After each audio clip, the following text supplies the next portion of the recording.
कहानी का नाम भाग्य का पत्थर। शहर की तंग गलियों में सुबह की हलचल शुरू हो चुकी थी।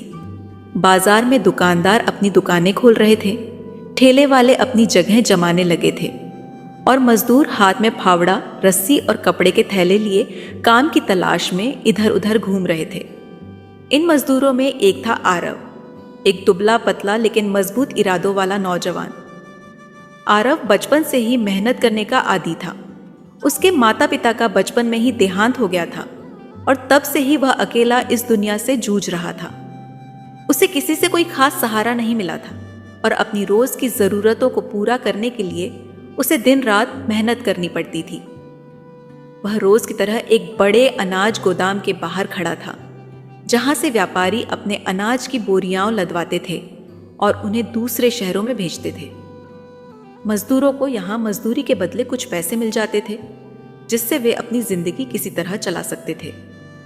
अरे आरव, गोदाम का मालिक उसे देखकर बोला, आज भी काम की तलाश में खड़ा है क्या? आरव ने सिर हिलाया। हाँ मालिक, कुछ काम मिल जाए तो बताइए। मालिक ने इधर उधर देखा और फिर एक भारी बोरी की तरफ इशारा करते हुए कहा, इसे गोदाम से बाहर खड़ी गाड़ी तक पहुंचा दे, मैं तुझे 5 सिक्के दूंगा।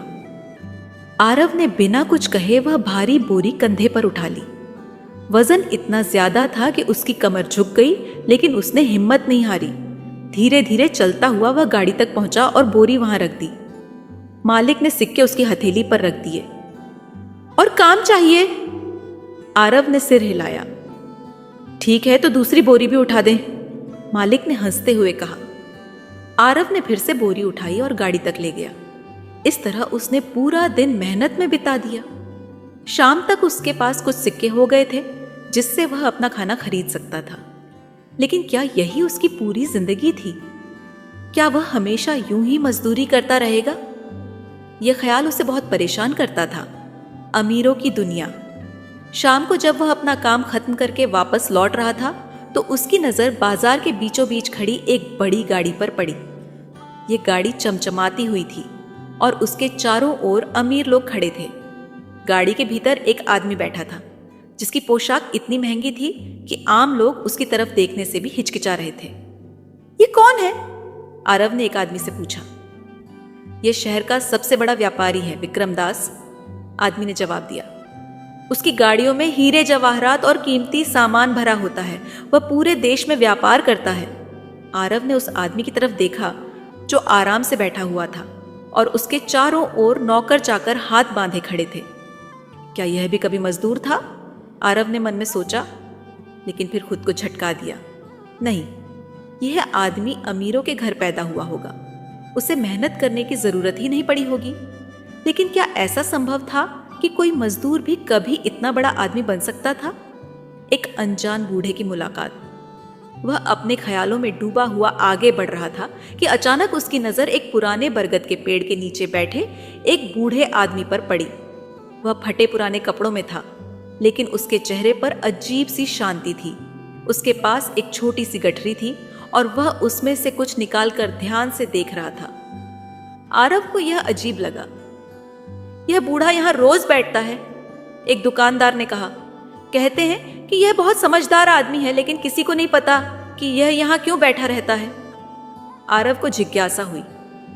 वह धीरे धीरे उस बूढ़े के पास गया और बोला, बाबा, आप यहाँ रोज बैठते हैं, क्या आप किसी का इंतजार कर रहे हैं? बूढ़े ने अपनी झुर्रियों भरी आंखें उठाई और मुस्कुराया। मैं किसी का इंतजार नहीं कर रहा बेटा, उसने कहा। मैं यहाँ उन लोगों को देखने बैठता हूं जो अपनी तकदीर बदलना चाहते हैं। आरव चौंका। तुम मजदूर हो, लेकिन तुम्हारी आंखों में कुछ अलग है, बूढ़े ने कहा। क्या तुम सिर्फ मजदूरी करने के लिए पैदा हुए हो? आरव ने चुपचाप सिर झुका लिया। क्या तुम अपनी तकदीर बदलना चाहते हो? बूढ़े ने पूछा। आरव ने बिना सोचे तुरंत कहा, हाँ बाबा, लेकिन यह संभव कैसे है? मैं गरीब हूं, मजदूर हूं, मेरे पास कुछ भी नहीं है। बूढ़े ने अपनी गठरी में हाथ डाला और एक छोटा सा पत्थर बाहर निकाला। यह देखने में एक साधारण पत्थर था, लेकिन उसमें अजीब सी चमक थी। यह लो, बूढ़े ने पत्थर आरव की हथेली पर रखते हुए कहा। यह क्या है? आरव ने पूछा। यह तुम्हारी तकदीर का पत्थर है। बूढ़े ने मुस्कुराते हुए कहा, अगर तुम इसे सही तरीके से इस्तेमाल करोगे तो यह तुम्हारी जिंदगी बदल सकता है। आरव को यह सुनकर हंसी आ गई। बाबा, यह तो बस एक साधारण पत्थर है, इससे मेरी तकदीर कैसे बदल सकती है? बूढ़े ने उसकी आंखों में देखा और कहा, कभी कभी तकदीर बदलने के लिए किसी चीज की जरूरत नहीं होती, सिर्फ सही सोच की जरूरत होती है। यह पत्थर तुम्हें सही दिशा दिखाएगा। आरव ने पत्थर अपनी जेब में रख लिया और वहां से चला गया। संदेह और पहला संकेत। रात को जब वह अपने छोटे से कमरे में लेटा था तो उसका दिमाग अब भी उस बूढ़े की बातों में उलझा हुआ था। क्या वाकई यह पत्थर मेरी तकदीर बदल सकता है? वह इसे अपनी हथेली में रखकर देखने लगा। यह बस एक मामूली पत्थर था, लेकिन न जाने क्यों उसे यह खास लग रहा था। सुबह होते ही जब वह फिर से काम की तलाश में निकला तो एक व्यापारी का काफिला शहर से बाहर जाने के लिए तैयार हो रहा था। हमें कुछ मजबूत मजदूरों की जरूरत है जो हमारे सामान की देखभाल कर सकें, काफिले के प्रमुख ने आवाज लगाई।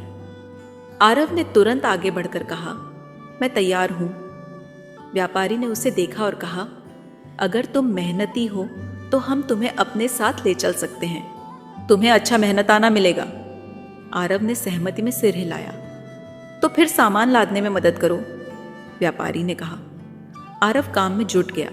उसके मन में अब एक नई उम्मीद थी। क्या यह सच में पत्थर का असर था या फिर उसकी खुद की मेहनत? यह तो आने वाला समय ही बताएगा।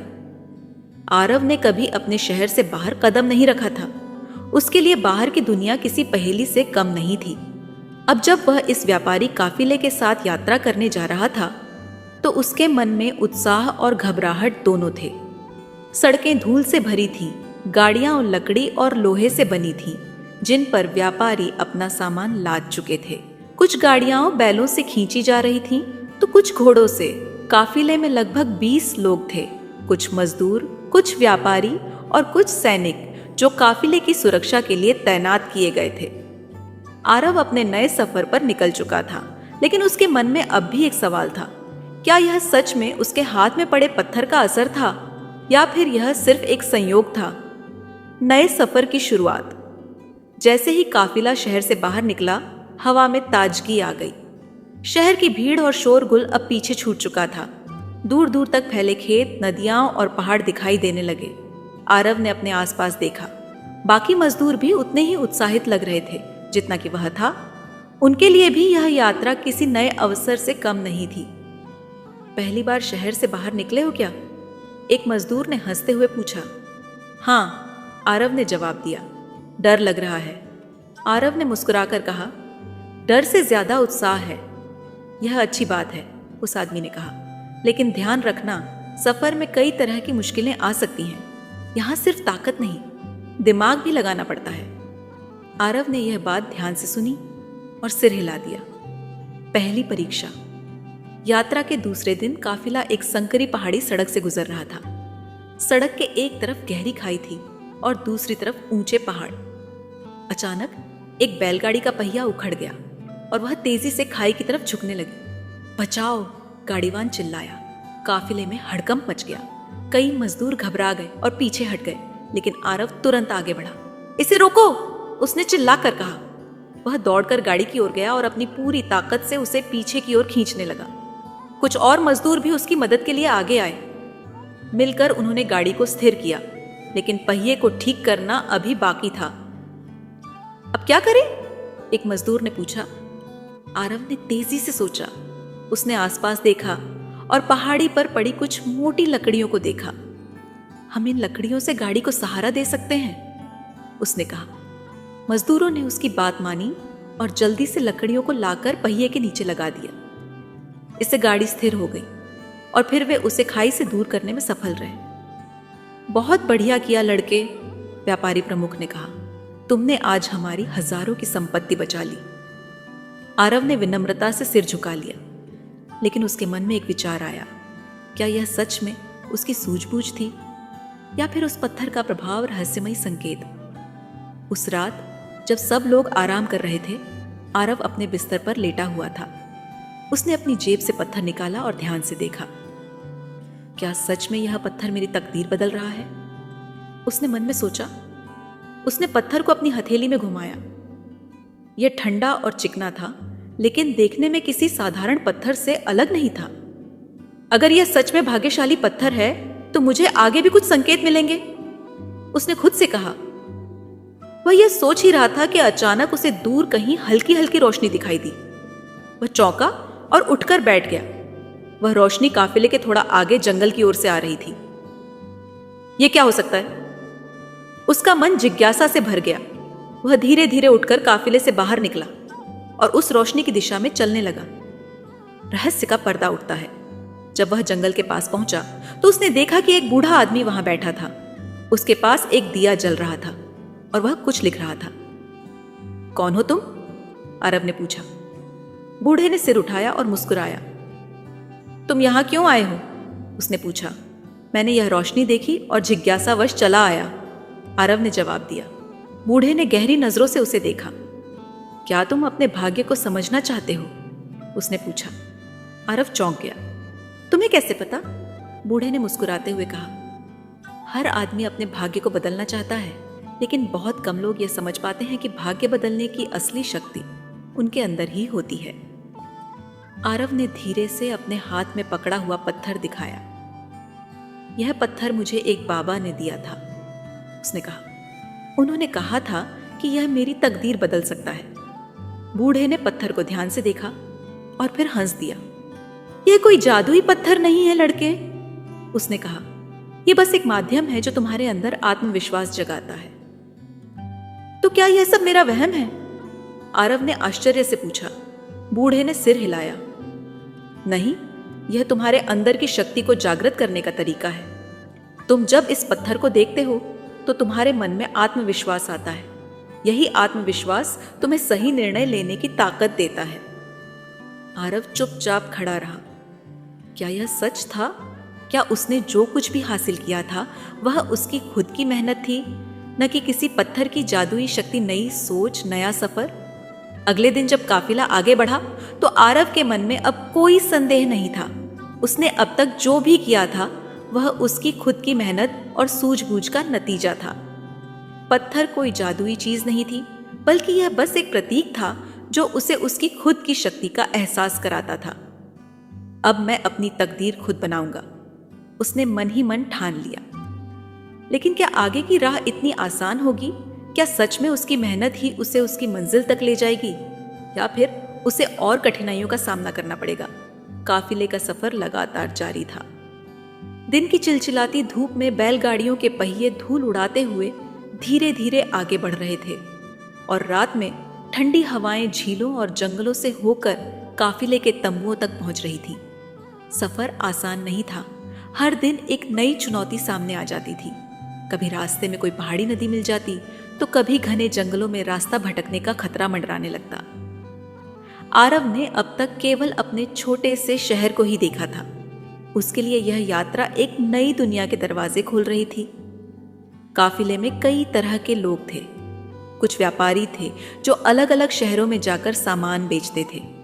कुछ सैनिक थे जो काफिले की सुरक्षा का ध्यान रखते थे, और कुछ मजदूर थे जो भारी सामान उठाने और गाड़ियों को सही करने का काम करते थे। आरव को मजदूरों की श्रेणी में रखा गया था।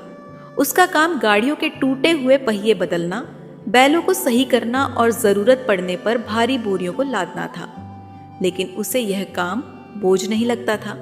उसे लग रहा था कि यह उसकी नई यात्रा की पहली सीढ़ी थी, पहली कठिनाई। जंगल का खतरा। सफर का तीसरा दिन था। सूरज धीरे धीरे डूबने लगा था और काफिला एक घने जंगल में प्रवेश कर चुका था। हमें इस जंगल को जल्दी पार करना होगा, काफिले के प्रमुख हरिराम जी ने कहा। यहाँ अक्सर डाकू हमला करते हैं। डाकू शब्द सुनकर मजदूरों और व्यापारियों के बीच हलचल मच गई। अगर डाकू आए तो हम क्या करेंगे? एक व्यापारी ने घबराकर पूछा। हमारे पास सैनिक हैं, हरिराम जी ने शांत स्वर में कहा। लेकिन सबसे जरूरी यह है कि हम सतर्क रहें और सावधानी से आगे बढ़ें। आरव ने सैनिकों की ओर देखा। वे भाले और तलवारें लिए सतर्क खड़े थे। क्या सच में डाकू हमला कर सकते हैं? आरव ने एक अन्य मजदूर से पूछा। हाँ, उसने सिर हिलाते हुए कहा। मैंने सुना है कि यह इलाका बेहद खतरनाक है। कई काफिले लुट चुके हैं। आरव ने गहरी सांस ली। रात होते ही काफिले ने जंगल के बीच में डेरा डाल दिया। अलाव जलाए गए और सैनिक पहरे पर खड़े हो गए। आरव ने अपने पास रखे पत्थर को हल्के से छुआ। उसे बाबा रघुनाथ की बात याद आई। यह पत्थर तुम्हें सही दिशा दिखाएगा। अगर सच में कोई संकट आया तो मुझे खुद को साबित करने का मौका मिलेगा। उसने मन में सोचा। रहस्यमयी हलचल।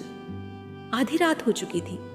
अधिकतर मजदूर और व्यापारी सो चुके थे, लेकिन सैनिक अब भी जाग रहे थे। तभी आरव की आंख खुली। उसे दूर कहीं झाड़ियों के पीछे कुछ हलचल महसूस हुई। उसने ध्यान से देखा। कुछ परछाइयां पेड़ों के पीछे से हिल रही थीं। डाकू, उसने मन में सोचा। वह तुरंत सैनिकों की ओर भागा। सर, मुझे लगता है कि झाड़ियों के पीछे कुछ लोग छिपे हुए हैं, उसने एक सैनिक से कहा। सैनिक ने उसकी बात पर विश्वास किया और तुरंत हरिराम जी को जगाया। अगर यह सच है तो हमें तुरंत सतर्क हो जाना चाहिए, हरिराम जी ने कहा। उन्होंने तुरंत अपने सैनिकों को तैयार किया और गाड़ियों को एक घेरा बनाकर रखने को कहा, ताकि अगर हमला हो तो सभी सुरक्षित रहें। कुछ ही देर में झाड़ियों के पीछे से 3-4 लोग निकले। वे पूरी तरह काले कपड़े पहने हुए थे और उनके हाथों में लंबे चाकू थे। डाकू आ चुके हैं, एक सैनिक चिल्लाया। डाकुओं ने अचानक हमला कर दिया। उन्होंने गाड़ियों की रस्सियां काटनी शुरू कर दी और व्यापारियों का सामान लूटने लगे। सैनिकों ने तुरंत तलवारें निकाल ली और उनसे लड़ने लगे। आरव भी पीछे नहीं हटा। उसने पास पड़ी एक मोटी लकड़ी उठाई और एक डाकू पर पूरी ताकत से वार कर दिया। डाकू लड़खड़ाकर गिर पड़ा, लेकिन तभी एक अन्य डाकू ने आरव की ओर चाकू से हमला करने की कोशिश की। आरव तेजी से झुका और चाकू उसके सिर के ऊपर से निकल गया। उसने तुरंत उस डाकू को धक्का दिया और सैनिकों को मदद के लिए पुकारा। थोड़ी देर बाद सैनिकों ने मिलकर डाकुओं को खदेड़ दिया। कुछ डाकू भाग गए और कुछ को पकड़ लिया गया। बहुत अच्छा किया लड़के, हरिराम जी ने आरव से कहा। अगर तुमने पहले ही हमें आगाह नहीं किया होता तो हम बड़ी मुसीबत में पड़ सकते थे। आरव ने सिर झुका लिया। यह पत्थर सच में मुझे सही दिशा दिखा रहा है, उसने मन में सोचा। नए अवसर की शुरुआत। अगली सुबह जब काफिला आगे बढ़ने के लिए तैयार हुआ तो हरिराम जी ने सबके सामने घोषणा की, कल रात की बहादुरी के लिए मैं आरव को एक नई जिम्मेदारी देना चाहता हूं। सब लोग हैरान होकर आरव की ओर देखने लगे। अब से आरव सिर्फ मजदूर नहीं रहेगा, हरिराम जी ने कहा। अब वह हमारे व्यापारिक समूह का हिस्सा होगा और हमारे व्यापार के नए अवसरों को देखने में मदद करेगा। आरव की आंखें चमक उठी। क्या यह सच में हो रहा है? हाँ लड़के, हरिराम जी ने मुस्कुराकर कहा। तुमने अपनी मेहनत और सूझबूझ से साबित कर दिया है कि तुम सिर्फ बोझ उठाने के लिए नहीं बने हो। अब तुम्हें सीखना होगा कि व्यापार कैसे किया जाता है। आरव ने धीरे से अपनी जेब में हाथ डाला और पत्थर को छुआ। शायद यह पत्थर सिर्फ एक पत्थर नहीं है, उसने सोचा। यह मेरे विश्वास का प्रतीक बन चुका है, लेकिन यह तो सिर्फ शुरुआत थी। क्या व्यापार की दुनिया इतनी आसान होगी? क्या आगे और भी कठिनाइयां आएंगी? क्या सच में आरव अपनी तकदीर बदल पाएगा? काफिले की यात्रा अब एक अलग मोड़ ले चुकी थी। जहां पहले आरव केवल एक साधारण मजदूर था, वहीं अब उसे व्यापारियों के समूह का हिस्सा बना लिया गया था। यह बदलाव उसके लिए किसी सपने से कम नहीं था। पर क्या व्यापार की दुनिया सच में इतनी आसान थी? क्या उसे सच में अपनी तकदीर बदलने का मौका मिलने वाला था, या यह केवल एक नई चुनौती की शुरुआत थी, व्यापार का पहला पाठ? अगले दिन सुबह काफिला एक छोटे से कस्बे में पहुंचा। यह जगह व्यापार के लिए महत्वपूर्ण थी, क्योंकि यहां से दूर दराज के गांवों में सामान भेजा जाता था। हरिराम जी ने आरव को अपने पास बुलाया। आज से तुम्हें व्यापार के कुछ गुण सिखाए जाएंगे, उन्होंने कहा। आरव ने उत्साहित होकर सिर हिला दिया। पहला पाठ यह है कि व्यापार केवल सामान खरीदने और बेचने का नाम नहीं है, हरिराम जी ने समझाया।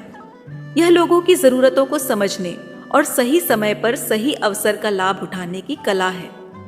आरव ध्यान से उनकी बातें सुनने लगा। तुम्हें आज बाजार में जाना होगा और यह देखना होगा कि सबसे ज्यादा बिकने वाली चीज क्या है, हरिराम जी ने आदेश दिया। यह काम आसान नहीं होगा, लेकिन अगर तुम इसे ठीक से कर सके तो यह तुम्हारी पहली जीत होगी। बाजार की हलचल। आरव बाजार में पहुंचा। वहां चारों तरफ हलचल थी। दुकानदार ऊंची आवाज में ग्राहकों को बुला रहे थे, ठेले वाले अपनी सब्जियां और मसाले बेच रहे थे और व्यापारी अपने कीमती सामानों की बोली लगा रहे थे। उसने ध्यान से देखा कि किन चीजों की मांग सबसे ज्यादा थी। उसने देखा कि मसालेदार चाय पत्तियां और सूखे मेवे सबसे ज्यादा खरीदे जा रहे थे। उसने एक व्यापारी से पूछा, यह इतनी ज्यादा मात्रा में क्यों बिक रहे हैं?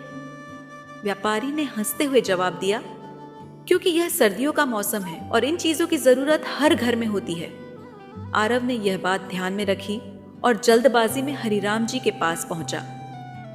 मुझे लगता है कि हमें मसालेदार चाय पत्तियां और सूखे मेवे खरीदने चाहिए, उसने कहा। हरिराम जी मुस्कुराए। बहुत बढ़िया, उन्होंने कहा, तुमने सही चीज पहचानी है। अब अगला कदम यह है कि इन्हें सबसे कम कीमत पर कैसे खरीदा जाए। पहली मोल भाव की परीक्षा।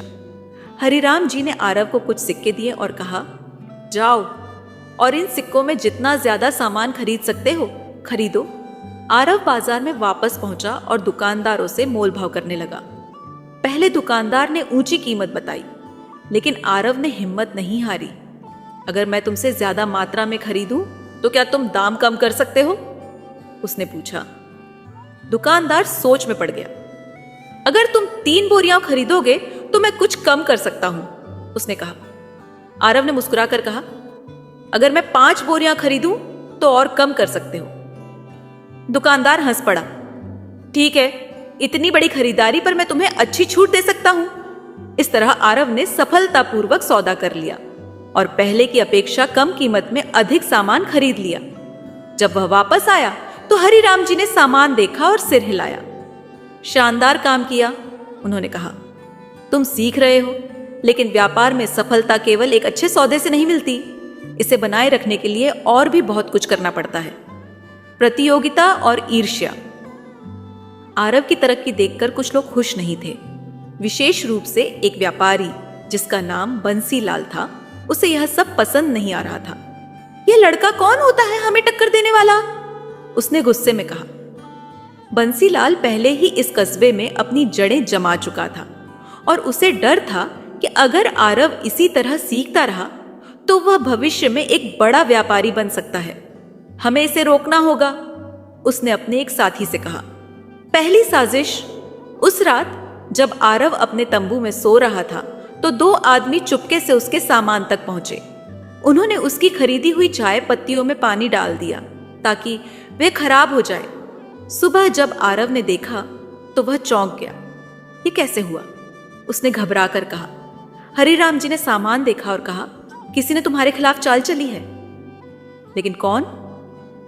यह अभी पता नहीं, लेकिन याद रखना, व्यापार की दुनिया में दुश्मन भी होते हैं। आरव ने गहरी सांस ली। अब मैं क्या करूं? हरिराम जी ने कहा। एक सच्चा व्यापारी मुश्किलों से घबराता नहीं, बल्कि उनका हल निकालता है। तुम्हें सोचने की जरूरत है कि अब क्या किया जाए। समस्या का हल? आरव ने सोचा।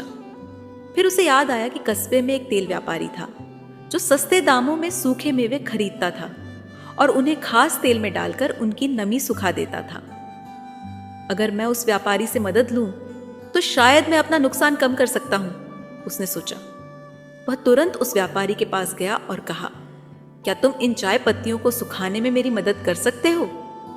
व्यापारी ने सामान देखा और कहा, अगर तुम मुझे थोड़ी छूट दोगे तो मैं तुम्हारी मदद कर सकता हूं। आरव ने सोचा और फिर सौदा पक्का कर लिया। कुछ ही घंटों में उसकी चाय पत्तियां फिर से अच्छी हो गईं। वाह लड़के, तुम तो बहुत चतुर हो, हरिराम जी ने हंसकर कहा। अब तुम सच में एक व्यापारी बनने की राह पर हो। आरव मुस्कुराया। मैंने सीखा कि व्यापार में केवल पैसा कमाना ही जरूरी नहीं, बल्कि समस्याओं का हल निकालना भी उतना ही जरूरी है। लेकिन क्या बंसीलाल उसकी तरक्की को इतनी आसानी से बर्दाश्त करेगा? क्या व्यापार की दुनिया में और भी चुनौतियां आने वाली थीं? आरव को अब तक व्यापार के कई छोटे बड़े गुण सीखने को मिल चुके थे। वह केवल एक साधारण मजदूर बनकर नहीं रहना चाहता था, बल्कि खुद को एक बड़ा व्यापारी बनाने के सपने देखने लगा था। हरिराम जी ने उसे व्यापार के मूल सिद्धांत सिखाए थे, लेकिन वह यह भी जानते थे कि असली सीख तब मिलेगी जब वह खुद समस्याओं का सामना करेगा। लेकिन जैसा कि हर सफर में होता है, यहां भी चुनौतियां खत्म नहीं हुई थीं। आरव की बढ़ती समझदारी और सूझबूझ ने कई व्यापारियों को प्रभावित किया था, लेकिन कुछ लोगों को यह पसंद नहीं आया। विशेष रूप से बंसीलाल, जो पहले से ही इस कस्बे में व्यापार कर रहा था, उसे आरव की बढ़ती लोकप्रियता खटकने लगी थी। वह नहीं चाहता था कि एक साधारण मजदूर का लड़का उसकी बराबरी पर आ जाए। अगर इसे नहीं रोका गया तो यह बहुत आगे निकल जाएगा, बंसीलाल ने अपने साथी से कहा। गुप्त साजिश? बंसीलाल ने एक गहरी चाल चली। उसने एक व्यापारी के माध्यम से आरव के खिलाफ झूठी अफवाहें फैलानी शुरू कर दी। क्या तुम्हें पता है, एक आदमी ने बाजार में कहा, वह नया लड़का आरव नकली सामान बेचने लगा है। हाँ, मैंने भी सुना है, दूसरे ने जवाब दिया। कहते हैं कि उसकी चाय पत्तियां और मेवे खराब हो चुके थे, लेकिन उसने किसी तरह उन्हें फिर से बेचने लायक बना दिया। क्या पता उसने उनमें कोई मिलावट कर दी हो। धीरे धीरे यह अफवाह फैलने लगी। कई ग्राहक जो पहले आरव पर भरोसा करने लगे थे, अब संदेह करने लगे। एक दिन जब आरव अपनी दुकान पर बैठा था तो एक क्रोधित ग्राहक वहां आया। तुम्हारे मेवे और चाय पत्तियां खराब निकली, ग्राहक ने गुस्से से कहा। आरव चौंक गया। ऐसा कैसे हो सकता है? उसने शांत स्वर में पूछा। मैंने खुद देखा है, तुम लोगों को धोखा दे रहे हो। आरव ने ग्राहक को समझाने की कोशिश की, लेकिन उसकी बातों का कोई असर नहीं हुआ। धीरे धीरे और लोग वहां जमा हो गए। हम इसे बर्दाश्त नहीं करेंगे, यह धोखेबाज है। आरव घबरा गया। सामान की बर्बादी। गुस्साई भीड़ ने उसकी दुकान पर हमला कर दिया। लोगों ने उसकी चाय पत्तियों और मेवों की बोरियां फेंक दी। कुछ ने उन्हें गंदे पानी में गिरा दिया और कुछ ने पैरों से रौंद दिया। यह सब क्या हो रहा है? हरिराम जी वहां पहुंचे और यह दृश्य देखकर स्तब्ध रह गए। उन्होंने भीड़ को शांत करने की कोशिश की, लेकिन लोग सुनने के लिए तैयार नहीं थे। हमें इस लड़के से कोई सामान नहीं खरीदना। धीरे धीरे लोग वहां से चले गए। आरव टूट चुका था। उसकी मेहनत की सारी कमाई मिट्टी में मिल गई थी। धोखे का पर्दाफाश। रात को जब आरव अकेला बैठा था तो हरिराम जी उसके पास आए। बेटा, यह व्यापार की दुनिया है, उन्होंने कहा। यहां ईर्ष्या और धोखा दोनों होते हैं। लेकिन मैंने कुछ गलत नहीं किया, आरव ने आंसू पोंछते हुए कहा। यही तो बात है, हरिराम जी बोले। जब तुम सफल होने लगते हो तो लोग तुम्हें गिराने की कोशिश करते हैं। पर यह सब किसने किया? मुझे शक है कि इसके पीछे बंसीलाल का हाथ हो सकता है। आरव को यह सुनकर गुस्सा आ गया। मैं उसे छोड़ूंगा नहीं। गुस्से में कभी कोई निर्णय मत लो बेटा, हरिराम जी ने उसे रोका। पहले सच को उजागर करो। साजिश का खुलासा। अगले दिन आरव ने कुछ मजदूरों से बात की जो बाजार में काम करते थे। क्या तुमने सुना है कि मेरी दुकान पर हमला क्यों हुआ? उसने पूछा। एक मजदूर बोला, हाँ, हमने सुना था कि कोई आदमी ग्राहकों को भड़का रहा था। वह कौन था? हम नहीं जानते, लेकिन वह अक्सर बंसीलाल की दुकान पर देखा जाता था। आरव को अब पूरा यकीन हो गया कि यह बंसीलाल की साजिश थी। वह तुरंत हरिराम जी के पास गया और उन्हें सब कुछ बताया। अब हमें इसका हल निकालना होगा, हरिराम जी ने कहा। योजना बनती है। हरिराम जी और आरव ने मिलकर एक योजना बनाई। उन्होंने बाजार में कुछ लोगों को यह संदेश देने के लिए भेजा कि वे अगले दिन एक विशेष व्यापारिक सभा करने वाले हैं। बंसीलाल को भी इसके बारे में पता चला। अब यह लड़का अपनी साख बचाने के लिए कुछ करने वाला है, उसने सोचा। लेकिन उसे यह अंदाजा नहीं था कि आरव और हरिराम जी पहले ही उसके खिलाफ सबूत इकट्ठा कर चुके थे। असली चेहरा सामने आता है। अगले दिन पूरी बाजार सभा में इकट्ठी हो गई। हरिराम जी ने सबके सामने कहा, कल जो हुआ वह केवल एक धोखा था। किसी ने जानबूझकर आरव की दुकान को बदनाम किया। लेकिन यह साबित कैसे होगा? भीड़ में से एक आदमी ने पूछा। तभी एक मजदूर आगे आया। मैंने खुद देखा कि बंसीलाल के आदमी लोगों को भड़का रहे थे, उसने कहा। एक और मजदूर ने कहा, हाँ, और मैंने यह भी सुना था कि वे ग्राहकों को गलत अफवाहें फैला रहे थे। अब सबकी नजरें बंसीलाल की तरफ मुड़ गईं। यह झूठ है, बंसीलाल चिल्लाया, लेकिन तभी एक और आदमी आया। यह सच है, उसने कहा, मैंने खुद यह सब होते देखा। अब बंसीलाल के पास कोई जवाब नहीं था। बंसीलाल, तुम्हें शर्म आनी चाहिए, भीड़ में से किसी ने कहा। अब हम तुमसे कोई सामान नहीं खरीदेंगे। धीरे धीरे लोग बंसीलाल की दुकान छोड़कर जाने लगे। अब तक जो लोग आरव पर शक कर रहे थे वे समझ चुके थे कि उसके साथ अन्याय हुआ था। नया संकल्प आरव ने राहत की सांस ली। आज तुमने एक बड़ी सीख सीखी, हरिराम जी ने कहा। हाँ, आरव ने सिर हिलाया। व्यापार में ईमानदारी जरूरी है, लेकिन उससे भी ज्यादा जरूरी है खुद को बचाना। अब तुम क्या करोगे? आरव ने अपनी मुट्ठी बांध ली। मैं फिर से शुरू करूंगा, एक नई शुरुआत। अब आरव के सामने एक नया रास्ता खुला था। क्या वह इस बार और भी समझदारी से आगे बढ़ पाएगा? क्या उसके लिए और भी कठिनाइयां आएंगी? बाजार की उस सभा के बाद आरव को अपनी बेगुनाही साबित करने में सफलता तो मिल गई थी, लेकिन उसके नुकसान की भरपाई अब भी नहीं हुई थी। उसकी सारी पूंजी लुट चुकी थी, सामान नष्ट हो गया था और ग्राहक जो धीरे धीरे उस पर विश्वास करने लगे थे अब भी संदेह से देख रहे थे, लेकिन उसने हार मानने का इरादा नहीं किया था। अगर मैं दोबारा खड़ा नहीं हुआ तो यह मेरी सबसे बड़ी हार होगी, आरव ने मन ही मन ठान लिया। नए रास्ते की तलाश। हरिराम जी ने उसके कंधे पर हाथ रखा और कहा, अब आगे क्या करने का विचार है? आरव ने गहरी सांस ली। अब मेरे पास व्यापार करने के लिए कोई धन नहीं बचा, लेकिन मैं फिर से शुरू करना चाहता हूं। हरिराम जी ने मुस्कुराते हुए कहा, यही तो असली व्यापारी की पहचान होती है, लेकिन तुम्हें इस बार पहले से ज्यादा सोच समझकर कदम बढ़ाने होंगे। आरव ने सिर हिलाया। अब मैं कोई गलती नहीं करूंगा। तो फिर पहले हमें यह देखना होगा कि हमारे पास क्या बचा है, हरिराम जी बोले। उन्होंने अपनी बची हुई पूंजी का हिसाब लगाया। कुछ पुराने ग्राहक जो अब भी आरव पर भरोसा करते थे, उन्होंने कहा, अगर तुम फिर से व्यापार शुरू करोगे तो हम तुम्हें फिर से सामान खरीदने के लिए उधार दे सकते हैं। यह सुनकर आरव के चेहरे पर उम्मीद की एक किरण जाग उठी। नई योजना का आरंभ। अब सबसे बड़ा सवाल यह था कि व्यापार कैसे शुरू किया जाए। पहली बार जब मैंने बाजार में कदम रखा था, तब मैंने सबसे ज्यादा बिकने वाली चीजों पर ध्यान दिया था, आरव ने सोचा। लेकिन इस बार उसे कुछ अलग करना था। अगर मैं वही सामान बेचूंगा जो सब बेच रहे हैं, तो मैं भीड़ में खो जाऊंगा। मुझे कुछ नया करना होगा। हरिराम जी ने उसकी बातें सुनी और कहा, यह बहुत अच्छी सोच है, लेकिन क्या तुमने सोचा है कि नया क्या बेचना चाहिए? आरव ने सिर हिलाया।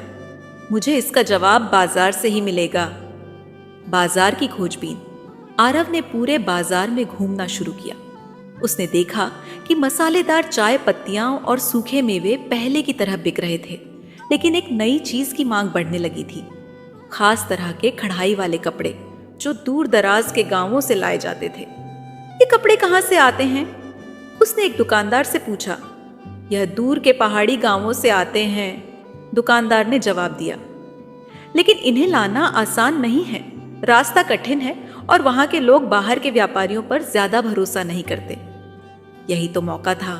अगर आरव वहां जाकर खुद व्यापारियों से सौदा करता तो वह कम दामों में कपड़े खरीद सकता था और बाजार में बेहतर कीमतों पर बेच सकता था। मुझे वहां जाना होगा, उसने ठान लिया। पहाड़ों की ओर यात्रा। हरिराम जी ने उसकी योजना सुनी और बोले, अगर तुम वहां जाना चाहते हो तो तुम्हें पहले उन गांव वालों का विश्वास जीतना होगा। मैं मेहनत से पीछे नहीं हटूंगा, आरव ने दृढ़ता से कहा। अगले ही दिन वह अपने कुछ साथियों के साथ पहाड़ी गांवों की ओर निकल पड़ा। रास्ता लंबा और कठिन था। पहाड़ी रास्तों पर चलते हुए उन्हें कई कठिनाइयों का सामना करना पड़ा। संकरी पगडंडियां, अचानक आई बारिश और ठंडी हवाएं, सब कुछ मानो उनकी परीक्षा ले रहे थे। लेकिन आरव के इरादे अडिग थे, गांव वालों का भरोसा जीतना। जब वे गांव पहुंचे तो वहां के लोग पहले तो उनसे बात करने को तैयार नहीं थे। हम अपने कपड़े किसी बाहरी आदमी को नहीं बेचते, गांव के बुजुर्ग बोले। आरव ने सोचा कि वह कैसे उनका भरोसा जीत सकता है। तभी उसे एक उपाय सूझा। क्या आप हमें यह दिखा सकते हैं कि ये कपड़े कैसे बनाए जाते हैं? उसने विनम्रता से पूछा। गांव वालों ने आश्चर्य से उसकी ओर देखा। कोई व्यापारी इससे पहले यह सवाल लेकर नहीं आया। एक महिला बोली, मुझे सच में जानना है, आरव ने कहा। गांव वालों ने उसे अपने करघे दिखाए, धागे रंगने की प्रक्रिया दिखाई और यह भी बताया कि इन कपड़ों में कितनी मेहनत लगती है। आरव यह देखकर बहुत प्रभावित हुआ। अब मुझे समझ में आया कि यह कपड़े इतने अनमोल क्यों हैं, उसने कहा। गांव वाले उसकी ईमानदारी देखकर खुश हुए। अगर तुम सच में इसे अच्छे से बेच सकते हो तो हम तुम्हें कुछ कपड़े देने के लिए तैयार हैं। यह आरव की पहली सफलता थी। नई शुरुआत। आरव ने उन कपड़ों को लेकर कस्बे में वापस आकर बेचना शुरू किया। चूंकि यह कपड़े बाजार में पहले से मौजूद नहीं थे, इसलिए लोगों की उनमें रुचि बढ़ गई। धीरे धीरे ग्राहक आने लगे। यह कपड़े तो वाकई बहुत अच्छे हैं, एक ग्राहक ने कहा। और कीमत भी वाजिब है, दूसरे ने कहा। धीरे धीरे उसकी दुकान फिर से जमने लगी, लेकिन यह सिर्फ शुरुआत थी। क्या इस बार उसकी मेहनत रंग लाएगी? क्या उसके दुश्मन फिर से उसके खिलाफ कोई साजिश रचेंगे, या अब उसे व्यापार की असली ऊंचाइयां देखने को मिलेंगी? आरव ने अपनी गलतियों से सीखते हुए व्यापार में एक नया रास्ता चुना था। अब वह सिर्फ सामान्य सामानों का व्यापार नहीं कर रहा था, बल्कि उसने पहाड़ी गांवों से सीधे कढ़ाई वाले कपड़े लाकर बेचने का काम शुरू कर दिया था। यह नई योजना बाजार में सफल होती दिख रही थी। उसकी दुकान पर ग्राहक बढ़ने लगे थे और धीरे धीरे उसकी पहचान एक ईमानदार और मेहनती व्यापारी के रूप में बन रही थी। लेकिन क्या यह सफलता स्थायी रहने वाली थी? क्या उसके प्रतिद्वंद्वी चुप बैठेंगे, या फिर कोई नई चुनौती उसका इंतजार कर रही थी? पहले मुनाफे की खुशी आरव की दुकान में जब पहली बार मुनाफा हुआ तो वह बहुत खुश हुआ। यह सब तुम्हारी मेहनत और ईमानदारी का फल है, हरिराम जी ने कहा। हाँ, लेकिन अभी सफर लंबा है, आरव ने मुस्कुराते हुए कहा। उसने अपने पहले मुनाफे का एक बड़ा हिस्सा उन मजदूरों को दिया जो उसकी मदद कर रहे थे। अगर हम सब साथ मिलकर काम करें तो हम और भी ऊंचाइयां छू सकते हैं, उसने कहा। उसकी इस उदारता से मजदूरों का भरोसा और बढ़ गया। प्रतिद्वंद्वियों की जलन। लेकिन आरव की यह सफलता कुछ व्यापारियों को पसंद नहीं आई। यह लड़का बहुत तेजी से आगे बढ़ रहा है, बंसीलाल ने कहा। अगर इसे नहीं रोका गया तो यह हमारे लिए खतरा बन जाएगा। हमारे पास इससे ज्यादा पैसा और अनुभव है, लेकिन फिर भी लोग इसकी दुकान पर जा रहे हैं। बंसीलाल और उसके साथी चुपचाप आरव को गिराने की योजना बनाने लगे। बाजार में नई प्रतियोगिता। कुछ ही दिनों बाद बंसीलाल ने ठीक वैसी ही कढ़ाई वाले कपड़ों की दुकान खोल दी, लेकिन उसने एक चाल चली। उसने गांव वालों को ज्यादा पैसे देकर वहां से और भी ज्यादा कपड़े खरीद लिए ताकि आरव को सामान न मिले। जब आरव गांव पहुंचा तो उसे यह सुनकर झटका लगा। माफ करना बेटे, गांव के बुजुर्ग ने कहा। हमने पहले ही अपना सामान बेच दिया है। लेकिन मैंने तो आपसे पहले ही वादा किया था, आरव ने आश्चर्य से कहा। हाँ, लेकिन बंसीलाल ने हमें ज्यादा पैसे देने का वादा किया और हमें भी अपने परिवार का पेट पालना है, बुजुर्ग ने अफसोस जताते हुए कहा। अब आरव के सामने एक नई चुनौती थी, नई रणनीति। आरव को समझ में आ गया था कि अगर उसे सफल होना है तो उसे कुछ अलग सोचना होगा। वह गांव में थोड़ा और रुका और वहां के लोगों से बात करने लगा। क्या यहाँ ऐसे और भी लोग हैं जो कढ़ाई वाले कपड़े बनाते हैं, उसने पूछा। गांव के बुजुर्ग ने सोचा और कहा, हाँ, लेकिन वे लोग यहाँ से बहुत दूर रहते हैं और व्यापारियों पर भरोसा नहीं करते। आरव ने ठान लिया कि वह उन लोगों तक पहुंचेगा, असली कारीगरों तक पहुंचना। आरव ने उन गांवों की यात्रा की जहां असली कारीगर रहते थे। यह रास्ता कठिन था, पहाड़ों और जंगलों से होकर गुजरना पड़ा, लेकिन उसने हार नहीं मानी। जब वह वहां पहुंचा तो उसने देखा कि कारीगर बहुत मेहनती थे, लेकिन उनके पास अपने कपड़े बेचने का कोई अच्छा माध्यम नहीं था। कोई व्यापारी यहां तक नहीं आता, एक बुजुर्ग कारीगर ने कहा। अगर मैं आपके लिए बाजार ला सकूं तो क्या आप मेरे साथ व्यापार करेंगे, आरव ने पूछा। कारीगर सोच में पड़ गए। हमारे पास भरोसेमंद व्यापारी नहीं है, एक कारीगर ने कहा। मैं वादा करता हूं कि मैं आपको अच्छे दाम दूंगा और आपके कपड़ों को दूर दूर तक बेचूंगा, आरव ने आत्मविश्वास से कहा। काफी सोच विचार के बाद कारीगरों ने हामी भर दी।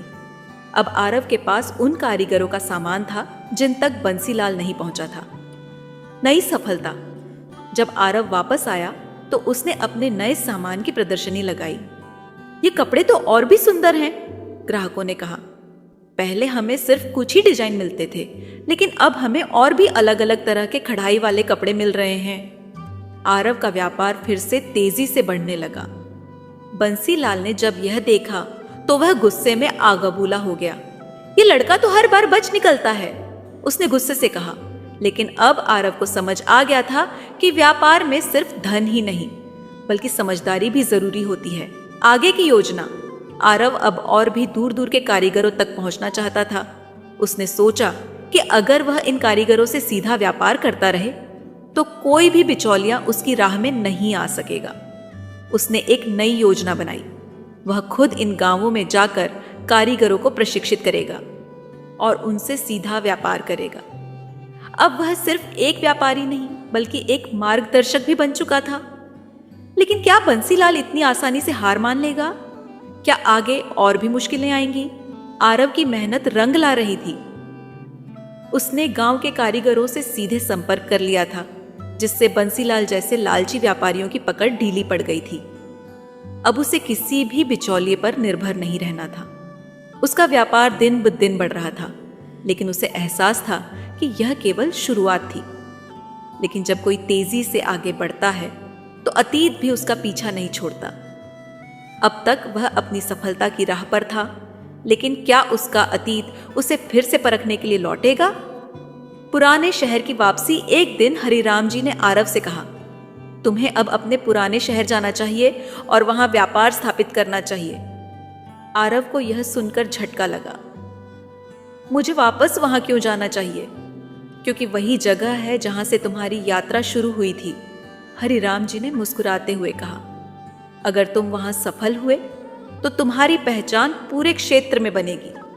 आरव कुछ देर तक सोचता रहा, फिर उसने फैसला किया, अब समय आ गया है कि वह अपने अतीत का सामना करे। पुराने शहर में पहला कदम। जब वह अपने पुराने शहर पहुंचा तो वहां के लोग उसे देखकर हैरान रह गए। अरे, यह तो वही मजदूर लड़का है जो कभी गोदामों में बोझा उठाता था। हाँ, लेकिन देखो अब यह कितना बदल गया है। कुछ लोग आश्चर्य से उसे देख रहे थे तो कुछ लोग अब भी उसे मजदूर ही समझ रहे थे। क्यों आया है यहां? एक पुराने व्यापारी ने उससे पूछा। आरव ने मुस्कुराकर जवाब दिया, मैं यहां व्यापार करने आया हूं। व्यापार? लोगों ने हंसते हुए कहा। तू एक मजदूर था और मजदूर ही रहेगा।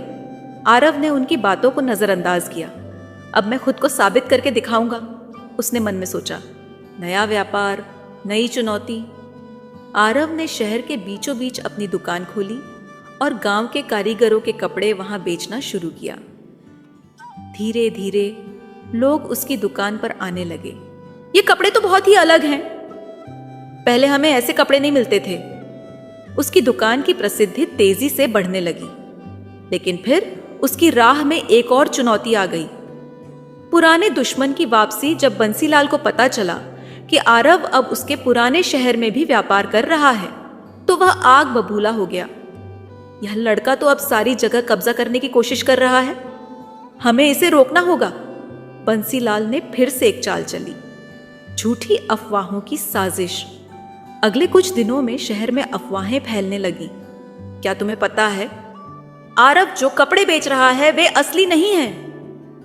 वह गांव वालों को धोखा दे रहा है और सस्ते कपड़े महंगे दामों में बेच रहा है। धीरे धीरे लोगों का भरोसा फिर से डगमगाने लगा। आरव को यह समझते देर नहीं लगी कि यह सब बंसीलाल की चाल है, सच सामने लाने की योजना। लेकिन इस बार आरव पहले से ज्यादा समझदार हो चुका था। उसने तुरंत गांव के कारीगरों को बुलाया और उनके साथ एक बड़ा आयोजन करने की योजना बनाई। हम इस आयोजन में लोगों को दिखाएंगे कि ये कपड़े कैसे बनाए जाते हैं, उसने कहा। कारीगरों को यह योजना पसंद आई। असली कला का प्रदर्शन। एक बड़े मैदान में गांव के कारीगरों को बुलाया गया। लोग वहां इकट्ठा हुए और देखा कि ये कारीगर अपने हाथों से महीन कढ़ाई कर रहे थे। देखो, यही असली काम है। अगर ये कपड़े नकली होते तो ये कारीगरी इतनी सुंदर कैसे होती। धीरे धीरे लोगों को समझ आ गया कि जो अफवाहें फैलाई जा रही थीं वे झूठी थीं। बंसीलाल की हार। जब बंसीलाल ने यह सब देखा तो उसे समझ आ गया कि अब उसकी साजिश नाकाम हो गई है। यह लड़का तो हर बार बच निकलता है, उसने गुस्से से कहा। लेकिन अब कोई उसकी बातों पर विश्वास नहीं कर रहा था। हम अब केवल ईमानदार व्यापारियों से ही खरीदारी करेंगे। आरव ने मुस्कुराते हुए अपने गांव के कारीगरों की ओर देखा। अब मुझे कोई नहीं रोक सकता, उसने मन ही मन सोचा। लेकिन क्या अब भी उसकी राह पूरी तरह से साफ थी या फिर आगे कोई और चुनौती उसका इंतजार कर रही थी। आरव ने अपने पुराने शहर में खुद को सफल व्यापारी के रूप में स्थापित कर लिया था। लोगों का भरोसा उस पर बढ़ चुका था और अब बंसीलाल की साजिशें भी असफल हो चुकी थीं। लेकिन आरव का सफर केवल अपनी सफलता तक सीमित नहीं था। अब उसे एक और नई राह दिख रही थी, गरीब कारीगरों की हालत। एक दिन जब आरव अपने कपड़ों के नए डिजाइन पर काम कर रहा था, तब गांव से एक बुजुर्ग कारीगर मिलने आया। बेटा, हमारे गांव में अब भी कई कारीगर ऐसे हैं जिन्हें काम नहीं मिल रहा। क्या? आरव चौंक गया। हाँ, वे हुनरमंद हैं, लेकिन उनके पास बाजार तक पहुंचने का कोई रास्ता नहीं है। आरव ने गहरी सांस ली। अब समय आ गया है कि मैं सिर्फ अपना नहीं बल्कि पूरे समाज का भला करूं। नए व्यापारिक केंद्र की स्थापना। आरव ने फैसला किया कि वह एक ऐसा व्यापारिक केंद्र बनाएगा जहां गांव के सभी कारीगर अपने हाथ से बने कपड़े ला सके और उन्हें सीधे ग्राहकों तक पहुंचा सके। हमें किसी व्यापारी के भरोसे नहीं रहना होगा, उसने कहा। हम खुद अपना बाजार बनाएंगे। यह विचार बिल्कुल नया था, लेकिन यह चुनौतीपूर्ण भी था। लेकिन इसके लिए बहुत पैसे लगेंगे, उसके एक साथी ने कहा। हम इसे धीरे धीरे बनाएंगे, आरव ने जवाब दिया। अगर हमारा इरादा सही होगा तो लोग भी हमारा साथ देंगे। लोगों का समर्थन। जब लोगों को यह पता चला कि आरव गरीब कारीगरों के लिए एक नया व्यापारिक केंद्र बनाने जा रहा है, तो कई व्यापारियों ने उसका समर्थन किया। तुम्हारा विचार बहुत अच्छा है, हरिराम जी ने कहा। हम इसमें तुम्हारी मदद करेंगे। कुछ बड़े व्यापारियों ने भी इस पहल में सहयोग देने का वादा किया। धीरे धीरे काम शुरू हुआ। बंसीलाल की आखिरी साजिश। जब बंसीलाल को पता चला कि आरव अब कारीगरों के लिए एक व्यापारिक केंद्र बना रहा है, तो उसने आखिरी बार एक चाल चलने की कोशिश की। अगर यह केंद्र बन गया तो मेरी दुकान बंद हो जाएगी, उसने सोचा। उसने कुछ लोगों को पैसे देकर यह अफवाह फैलाने को कहा कि आरव यह सब केवल अपनी प्रसिद्धि के लिए कर रहा है, वह गरीब कारीगरों का शोषण कर रहा है। धीरे धीरे कुछ लोग आरव पर संदेह करने लगे। अगर यह सच है तो हमें इसे रोकना होगा। कुछ लोग कहने लगे। आरव को जब यह बात पता चली तो उसने तुरंत एक सभा बुलाई, सच्चाई का उजागर होना। सभा में आरव ने गांव के कारीगरों को बुलाया और कहा, मैंने तुमसे कभी कुछ नहीं मांगा। मैं सिर्फ यह चाहता हूं कि तुम्हारा हुनर सही लोगों तक पहुंचे। कारीगरों ने सिर हिलाया। अगर कोई कहता है कि मैं तुम्हें नुकसान पहुंचा रहा हूं तो वे गलत हैं। मैं यह काम सिर्फ इसलिए कर रहा हूं क्योंकि मैंने खुद गरीबी देखी है और मैं चाहता हूं कि कोई और मेरी तरह संघर्ष न करे। अब कारीगरों को समझ आ गया कि यह सब केवल बंसीलाल की चाल थी। हम आरव का साथ देंगे। अब हम किसी व्यापारी के मोहताज नहीं रहेंगे। व्यापारिक केंद्र की सफलता। कुछ ही महीनों में आरव का व्यापारिक केंद्र बनकर तैयार हो गया। अब गांव के कारीगर सीधे अपने कपड़े यहां ला सकते थे और उन्हें ग्राहकों तक पहुंचा सकते थे। इससे न केवल कारीगरों को फायदा हुआ बल्कि ग्राहकों को भी अच्छे दामों में उच्च गुणवत्ता वाले कपड़े मिलने लगे। बंसीलाल की हार और पश्चाताप। जब बंसीलाल ने यह सब देखा तो उसे एहसास हुआ कि उसका लालच ही उसकी सबसे बड़ी कमजोरी थी। मैंने अपनी पूरी जिंदगी सिर्फ पैसा कमाने में बर्बाद कर दी, उसने सोचा।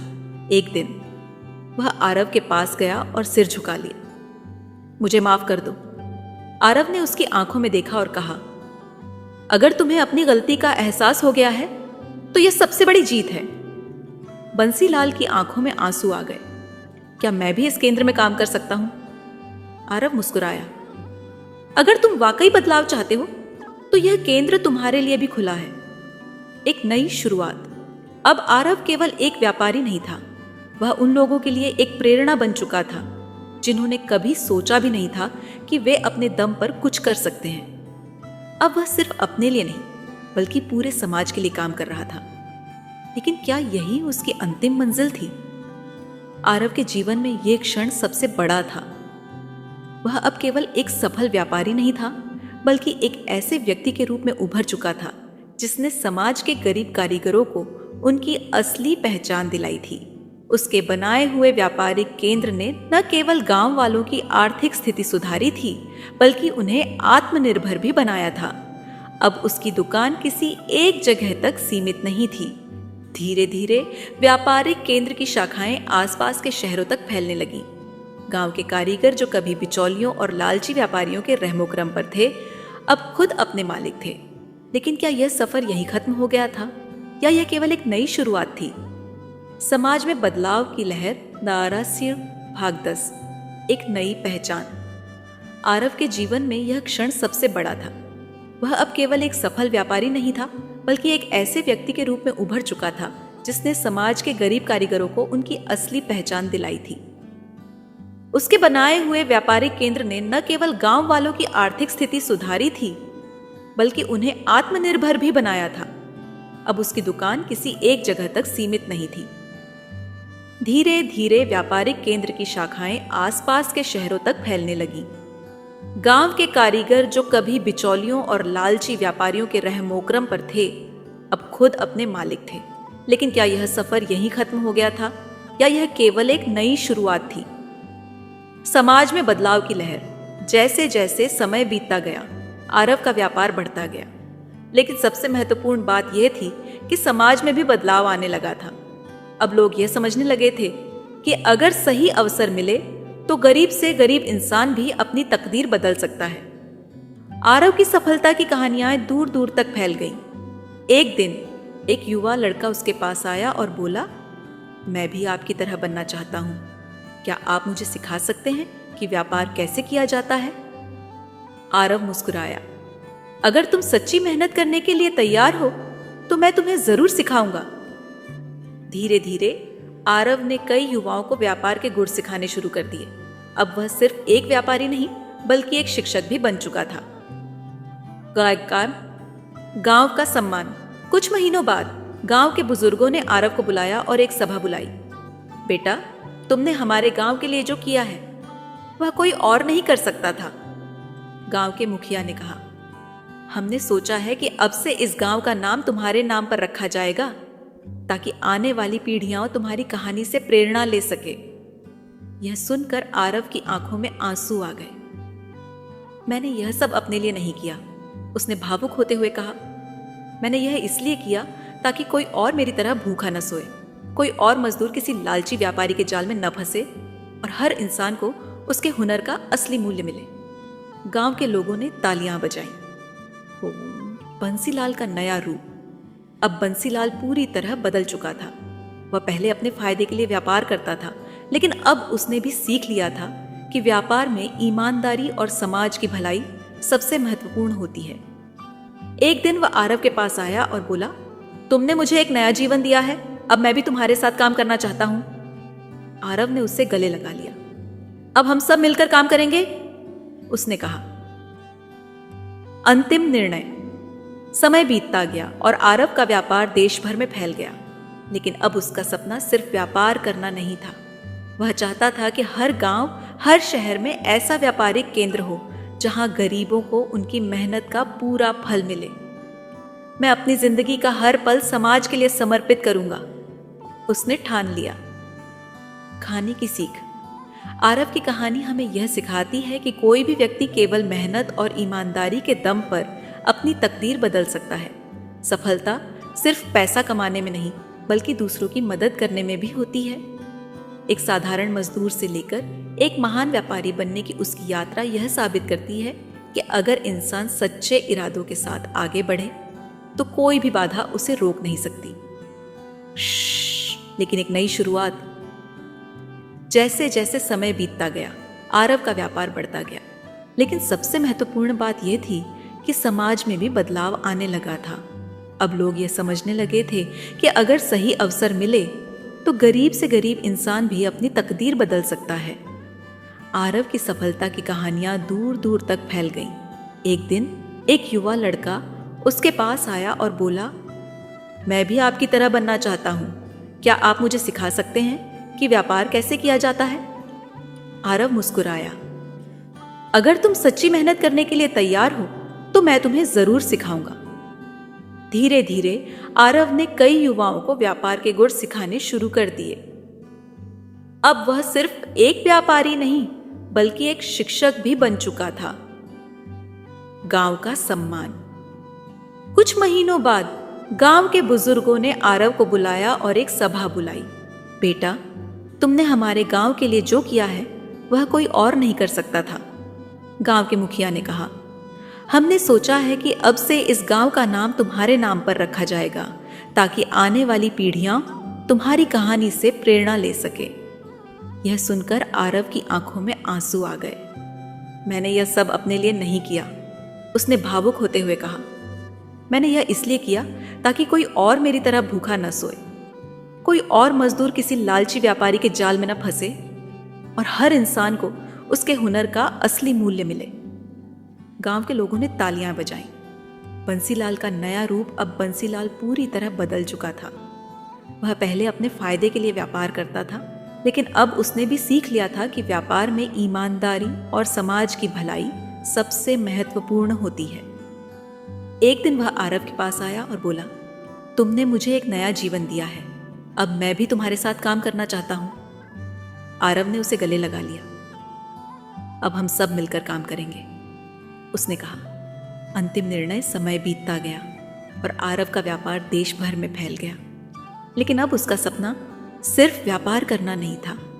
वह चाहता था कि हर गांव, हर शहर में ऐसा व्यापारिक केंद्र हो जहां गरीबों को उनकी मेहनत का पूरा फल मिले। मैं अपनी जिंदगी का हर पल समाज के लिए समर्पित करूंगा, उसने ठान लिया। कहानी की सीख। आरव की कहानी हमें यह सिखाती है कि कोई भी व्यक्ति केवल मेहनत और ईमानदारी के दम पर अपनी तकदीर बदल सकता है। सफलता सिर्फ पैसा कमाने में नहीं बल्कि दूसरों की मदद करने में भी होती है। एक साधारण मजदूर से लेकर एक महान व्यापारी बनने की उसकी यात्रा यह साबित करती है कि अगर इंसान सच्चे इरादों के साथ आगे बढ़े तो कोई भी बाधा उसे रोक नहीं सकती। कहानी नंबर 2। कहानी का नाम अज्ञात रास्तों का सफर। सूरज अपनी पूरी तपिश के साथ आसमान में चमक रहा था। रेगिस्तान की रेत इतनी गर्म हो चुकी थी कि नंगे पैर उस पर चलना नामुमकिन था। दूर दूर तक सिर्फ सुनहरा विस्तार नजर आ रहा था, जहां न तो कोई पेड़ था और न ही पानी की कोई उम्मीद। इस तपते रेगिस्तान में दो मुसाफिर तेजी से कदम बढ़ा रहे थे। अयान और रेहान दोनों ही अपनी जान बचाने के लिए भाग रहे थे। उनके कपड़े धूल और पसीने से लथपथ हो चुके थे। दोनों के चेहरे थकान और घबराहट से भरे हुए थे, लेकिन उनके पास रुकने का कोई विकल्प नहीं था। पीछे छूट चुके शहर में अब उनके लिए कोई जगह नहीं बची थी। वहां के लोगों ने उनके खिलाफ साजिश रच दी थी और अगर वे वहां एक पल भी और रुकते तो उनकी जान खतरे में पड़ सकती थी। अयान, जो उम्र में थोड़ा बड़ा था, गंभीर स्वभाव का था। उसकी आंखों में एक अजीब सी गहराई थी, जैसे उसने दुनिया के कई रहस्यों को करीब से देखा हो। रेहान, जो कुछ ही साल छोटा था, उसके चेहरे पर अभी भी बचपन की मासूमियत थी, लेकिन आज के हालात ने उसे अचानक बड़ा बना दिया था। हमें आगे बढ़ते रहना होगा, अयान ने रेहान से कहा, जो अब हाँफ रहा था। लेकिन कितनी दूर? और रेहान ने प्यास से सूखे गले से पूछा। जब तक हमें कोई सुरक्षित जगह नहीं मिल जाती, अयान ने कहा और अपनी पानी की छोटी सी मशक को देखा। उसमें मुश्किल से 2 घूंट पानी बचा था। रेहान ने भी अपनी मशक उठाई, लेकिन वह पूरी तरह खाली थी। उसने उम्मीद भरी नजरों से अयान की ओर देखा, लेकिन अयान ने सिर हिला दिया। हमें इसे बचाकर रखना होगा जब तक हमें कोई और पानी का स्रोत नहीं मिल जाता, अयान ने समझाया।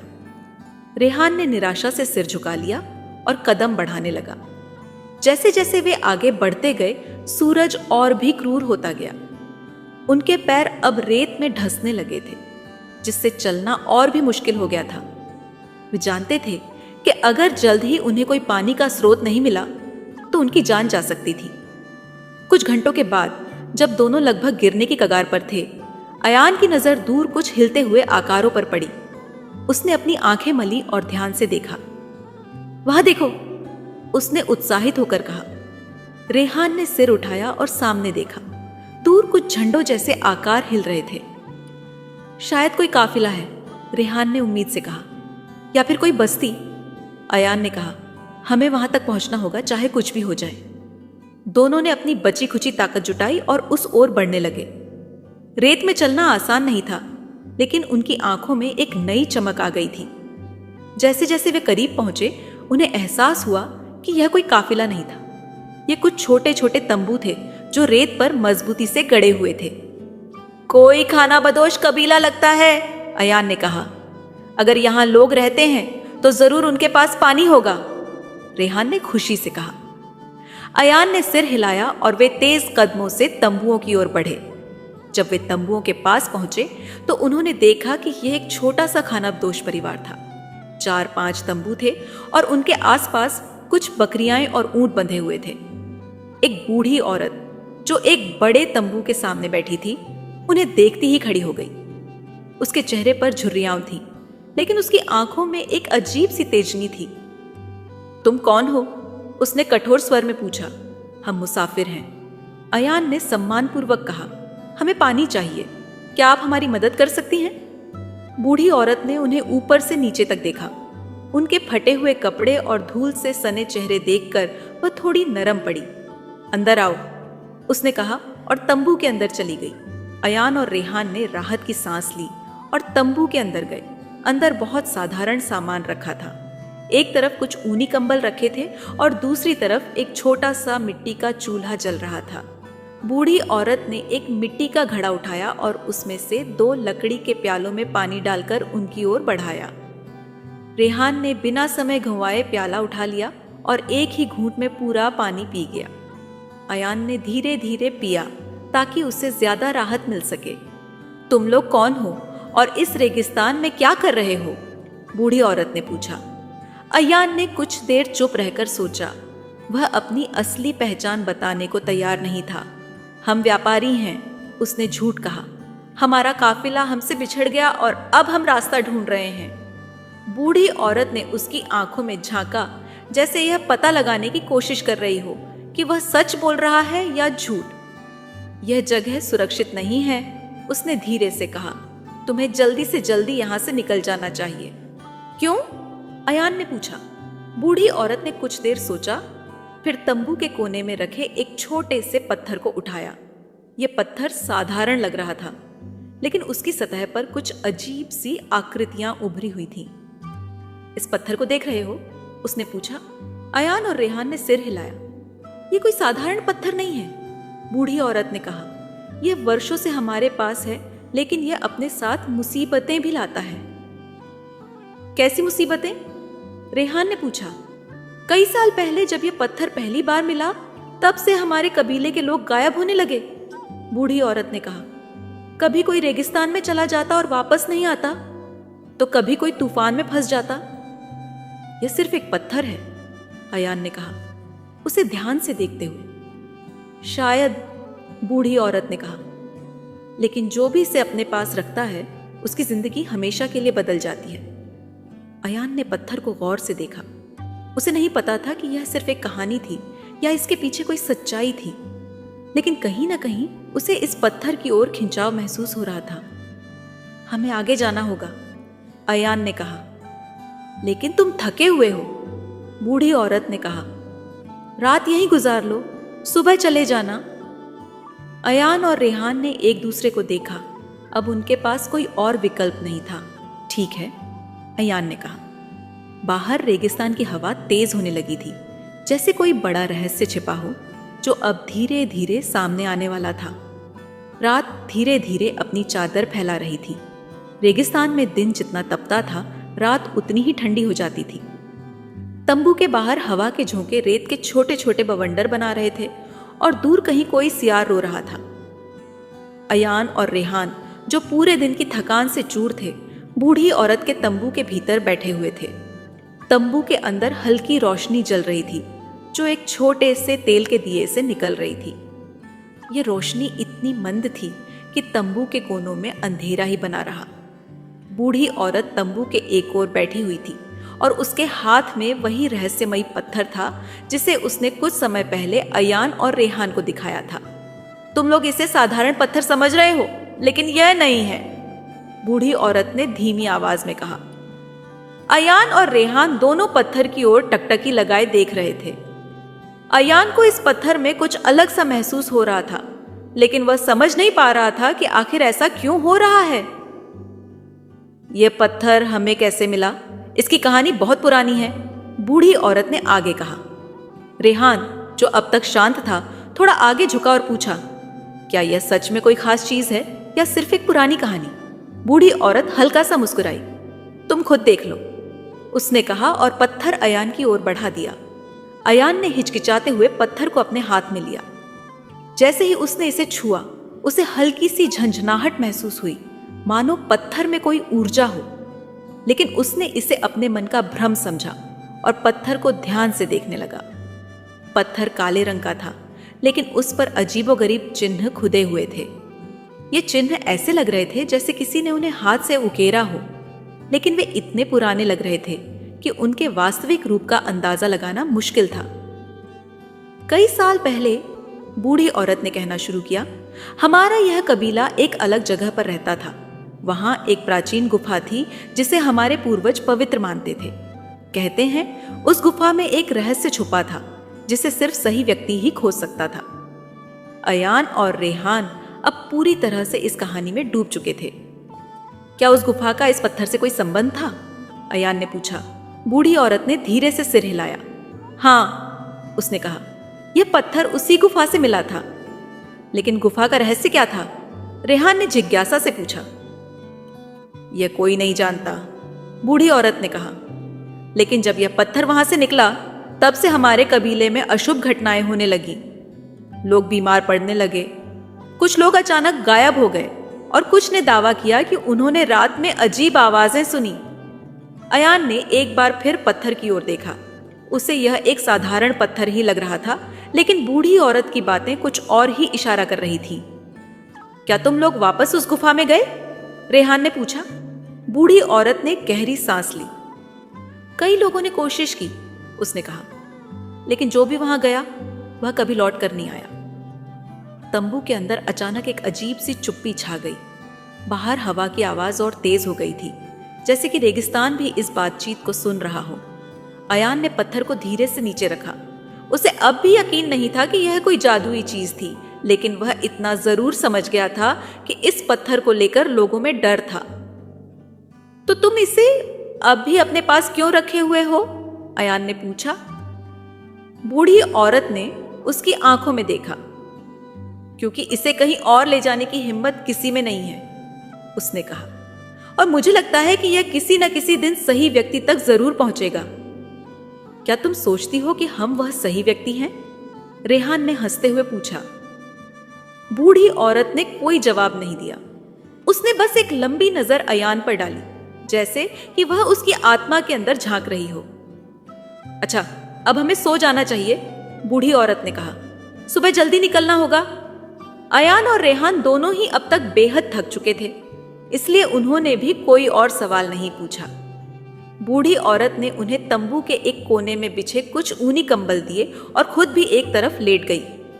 तंबू के अंदर हल्की ठंड थी, लेकिन दिन भर की थकान के कारण अयान और रेहान तुरंत सो गए। लेकिन अयान की नींद ज्यादा देर तक नहीं रही। आधी रात को उसकी आंखें अचानक खुल गईं।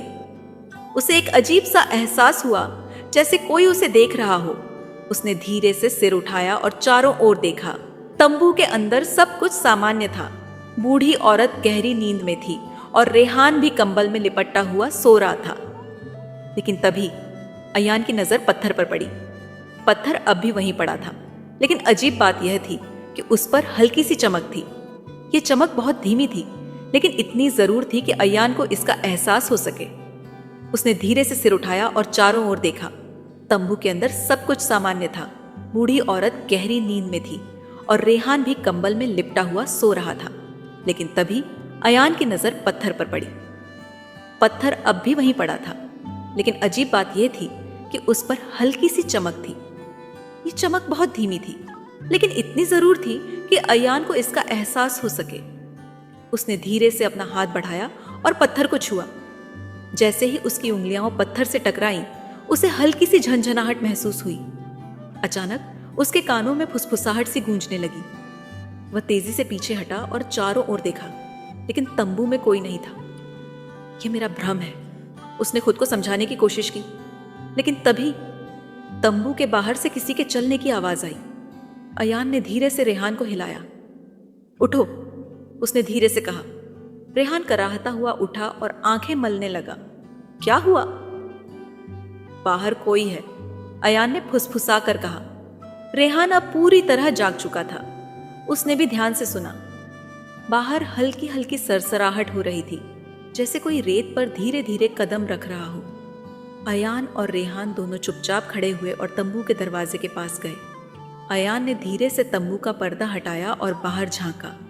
उसके सामने जो नजारा था, उसे देखकर उसकी सांसें रुक गईं। रेगिस्तान के बीचों बीच तंबू से थोड़ी दूर कोई खड़ा था। वह एक काला साया था जो हल्की चांदनी में धुंधला सा नजर आ रहा था। अयान ने पीछे मुड़कर रेहान को देखा।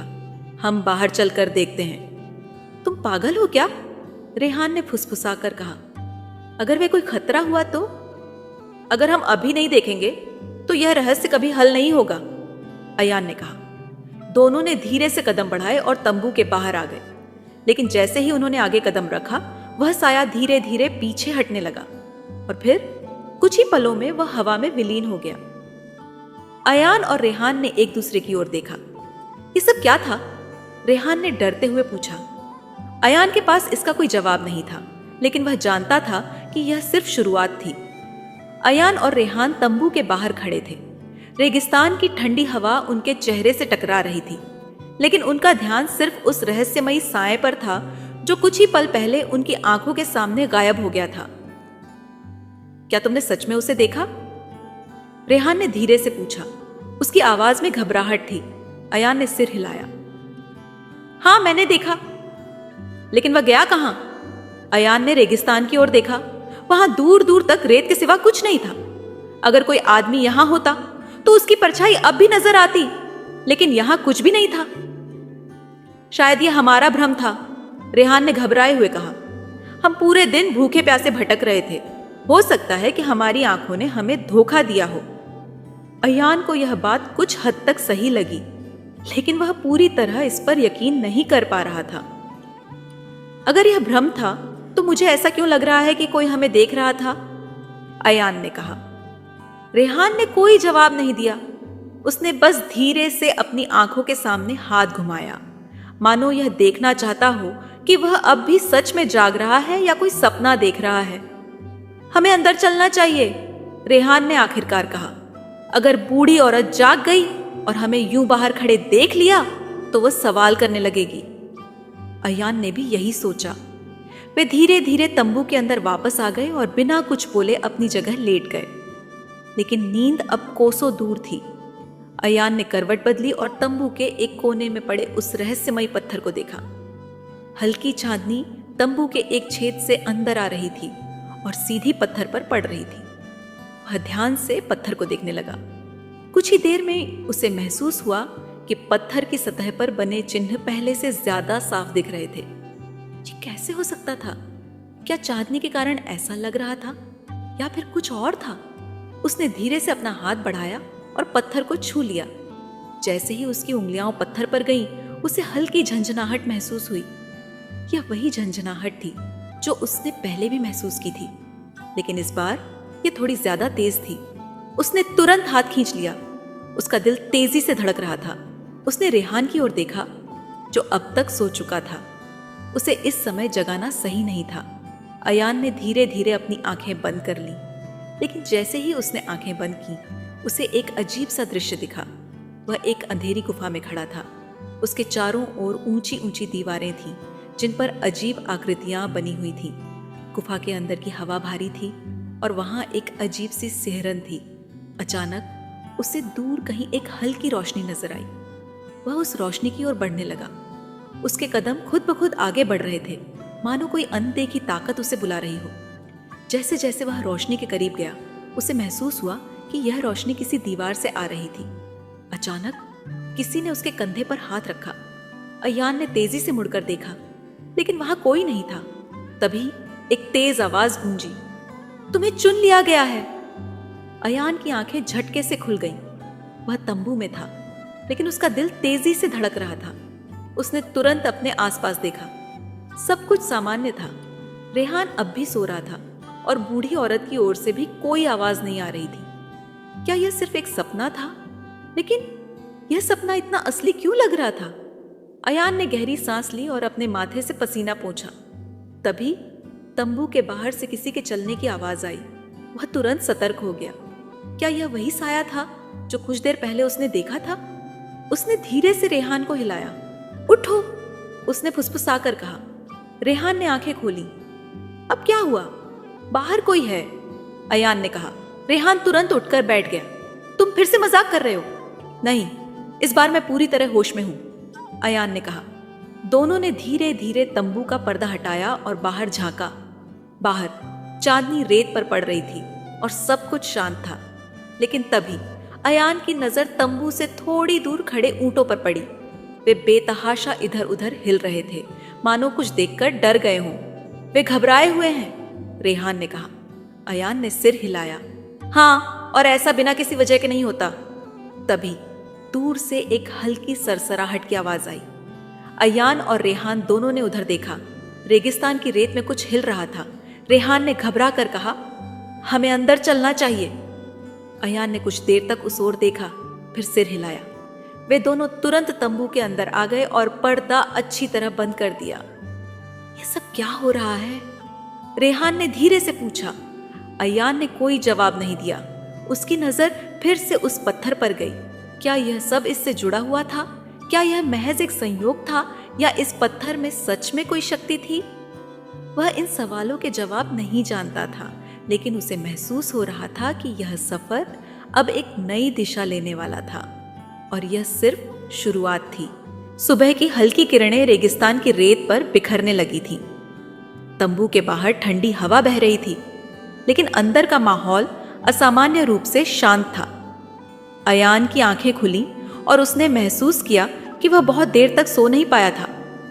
उसके मन में अब भी रात की अजीब घटनाएं घूम रही थीं।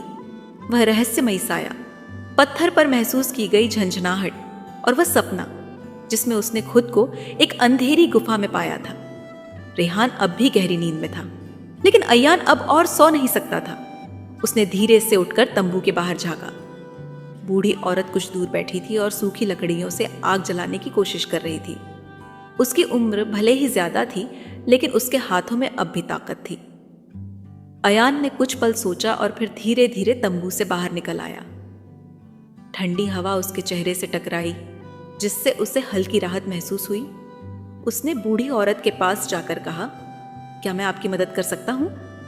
बूढ़ी औरत ने उसकी ओर देखा और हल्की मुस्कान दी। अगर तुम चाहो तो पानी ला सकते हो, वहां पीछे एक कुआं है। अयान ने सिर हिलाया और पानी लाने के लिए चल पड़ा। कुआं बहुत पुराना था, लेकिन अभी भी उसमें पानी था। अयान ने रस्सी से बाल्टी नीचे डाली और पानी खींचकर एक मिट्टी के घड़े में भरा। जब वह पानी लेकर लौटा तो उसने देखा कि रेहान भी जाग चुका था और तंबू से बाहर आकर उबासी ले रहा था। इतनी जल्दी उठ गए? रेहान ने सुस्ती भरी आवाज में कहा। बहुत कुछ हो चुका है, अयान ने कहा। रेहान ने आंखें मली और सिर हिलाया। हमें अब आगे बढ़ना चाहिए, है ना? हाँ, अयान ने कहा, लेकिन हमें तय करना होगा कि हम किस दिशा में जाएं। बूढ़ी औरत, जो अब आग पर चाय गर्म कर रही थी, उनकी बात सुनकर बोली, अगर तुम सच में आगे जाना चाहते हो तो मैं तुम्हें एक सलाह दे सकती हूं। अयान और रेहान दोनों उसकी ओर मुड़े। कौन सी सलाह? अयान ने पूछा। तुम्हें उत्तर की ओर जाना चाहिए, बूढ़ी औरत ने कहा। वहां एक पुराना गांव है जिसे लोग अब भुला चुके हैं, लेकिन मुझे याद है कि वहां कुछ लोग आज भी रहते हैं। वे शायद तुम्हारी मदद कर सकें। कैसे लोग? रेहान ने संदेह से पूछा। बूढ़ी औरत ने गहरी सांस ली। वे लोग जो इस पत्थर के बारे में जानते हैं, उसने धीरे से कहा। अयान और रेहान दोनों चौंक गए। तो इसका मतलब तुम सच में मानती हो कि यह पत्थर कुछ खास है? अयान ने पूछा। बूढ़ी औरत ने आंखें बंद कर ली, जैसे कोई पुरानी याद ताजा कर रही हो। फिर उसने कहा, मैं नहीं जानती कि यह खास है या नहीं, लेकिन इतना जरूर जानती हूं कि यह सामान्य पत्थर नहीं है। अयान ने पत्थर की ओर देखा, जो अब भी तंबू के अंदर रखा था। वह अब भी वैसा ही लग रहा था, काला, रहस्यमयी और अजीब आकृतियों से भरा हुआ। हमें वहां तक पहुंचने में कितना समय लगेगा? रेहान ने पूछा। अगर तुम ऊंट पर जाओ तो 1 दिन में पहुंच सकते हो, बूढ़ी औरत ने कहा। लेकिन पैदल गए तो 2 दिन लगेंगे। अयान और रेहान ने एक दूसरे की ओर देखा। हम पैदल ही जाएंगे, अयान ने कहा। बूढ़ी औरत ने सिर हिलाया, जैसे कि उसे पहले से ही इसका अंदाजा था। तो फिर जल्दी निकलो, उसने कहा। यहां ज्यादा देर रुकना सुरक्षित नहीं है। अयान और रेहान ने अपने बैग समेटे। उनके पास ज्यादा सामान नहीं था, बस कुछ खाने पीने की चीजें, पानी के घड़े और वही रहस्यमयी पत्थर। जब वे जाने लगे तो बूढ़ी औरत ने अयान को रोक कर कहा, अगर तुम वहां पहुंचे तो अपने अंदर के सवालों के जवाब खुद खोजने की कोशिश करना, दूसरों से उम्मीद मत रखना।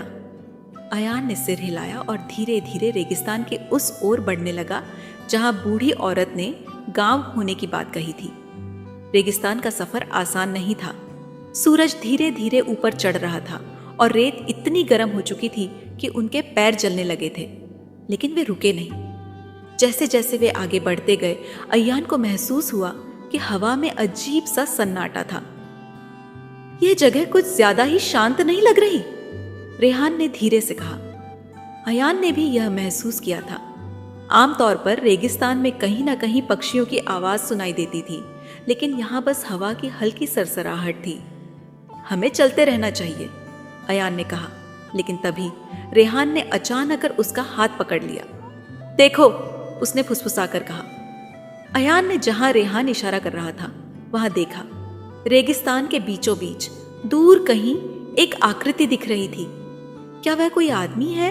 अयान ने धीरे से पूछा। पता नहीं, रेहान ने कहा, लेकिन वह हमारी ओर देख रहा है। अयान की सांसें तेज हो गईं। क्या हमें उसके पास जाना चाहिए? रेहान ने पूछा। नहीं, अयान ने तुरंत कहा। हमें पहले देखना चाहिए कि वह क्या करता है।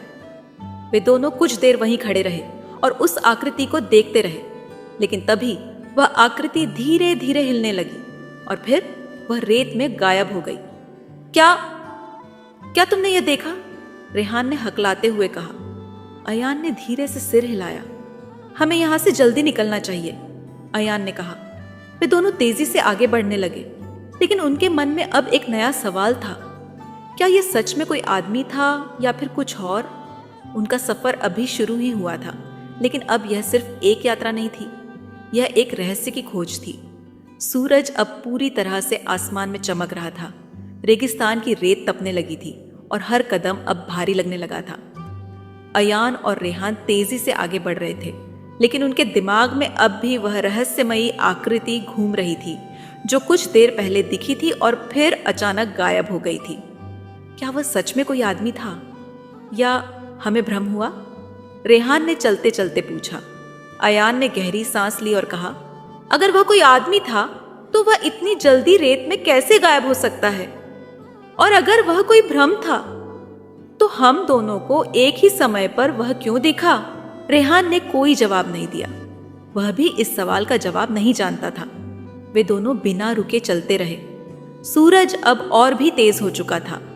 प्यास धीरे धीरे बढ़ने लगी थी, लेकिन वे पानी बचाकर पी रहे थे, क्योंकि उन्हें नहीं पता था कि अगला पानी का स्रोत कहां मिलेगा। कुछ घंटों बाद जब उनकी ताकत लगभग जवाब देने लगी थी, तभी उन्हें दूर कुछ काले धब्बे नजर आए। देखो, अयान ने उत्साहित होकर कहा। रेहान ने आंखें मली और ध्यान से देखा। दूर कुछ छोटे छोटे घर दिखाई दे रहे थे। हम गांव के करीब पहुंच गए हैं, रेहान ने राहत की सांस लेते हुए कहा। अयान ने भी राहत महसूस की, लेकिन उसके अंदर अब भी एक अजीब सी बेचैनी थी। हमें सावधान रहना चाहिए, उसने कहा। वे दोनों धीरे धीरे गांव की ओर बढ़ने लगे। जैसे जैसे वे गांव के करीब पहुंचे, उन्हें महसूस हुआ कि यह गांव कुछ अलग था। गांव के चारों ओर ऊंची दीवारें थीं, जो बहुत पुरानी लग रही थीं। दीवारों पर अजीब आकृतियां बनी हुई थीं, जो समय के साथ धुंधली हो चुकी थीं। गांव के अंदर घुसते ही उन्हें महसूस हुआ कि यहाँ बहुत कम लोग थे। कुछ ही घरों से हल्की हल्की आवाजें आ रही थीं और बाकी जगह पूरी तरह से सुनसान थी। यह जगह इतनी खाली क्यों है? रेहान ने फुसफुसा कर कहा।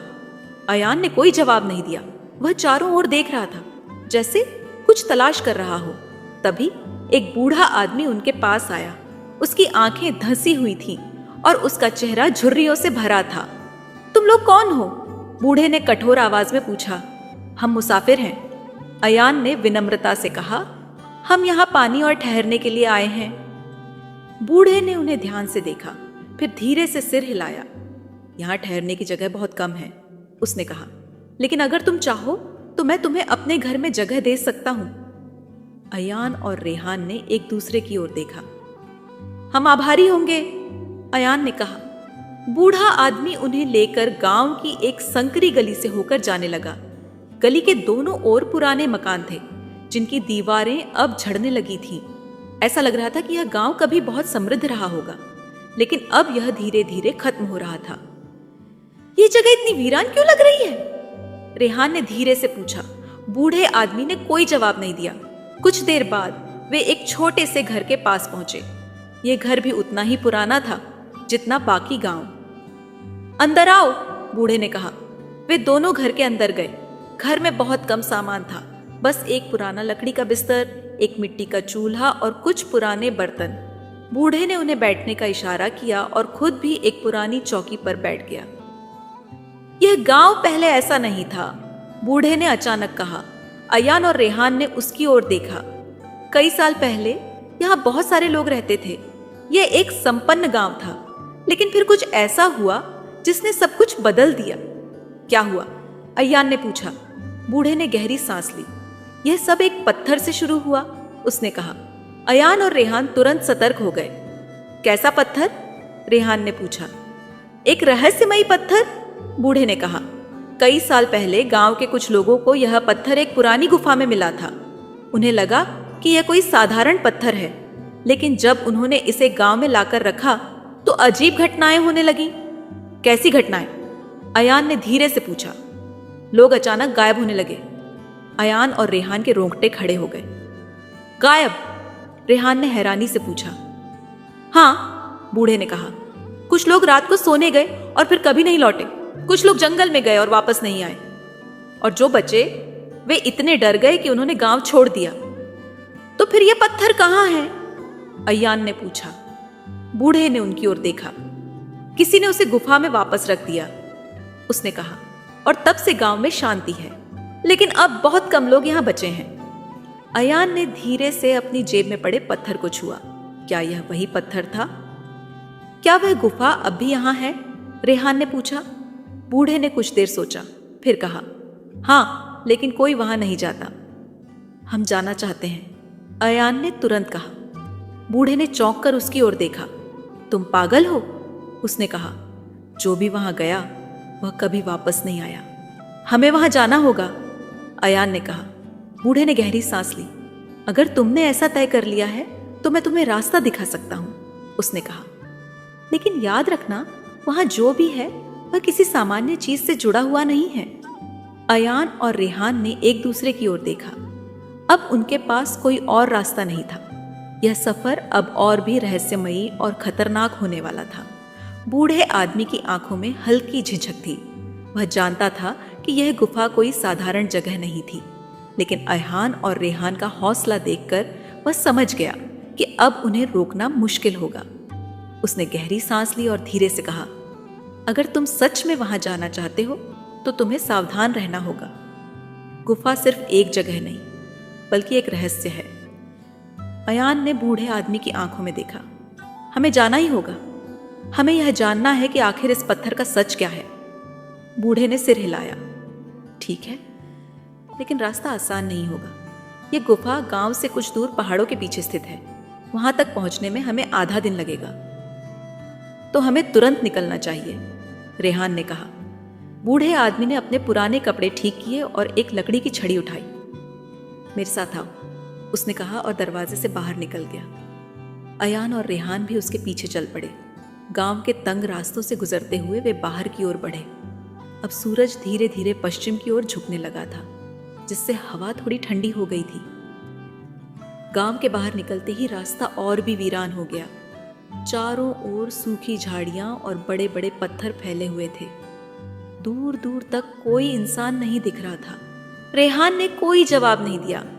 वह भी इस सवाल का जवाब नहीं जानता था। वे दोनों बिना रुके चलते रहे। सूरज अब और भी तेज हो चुका था।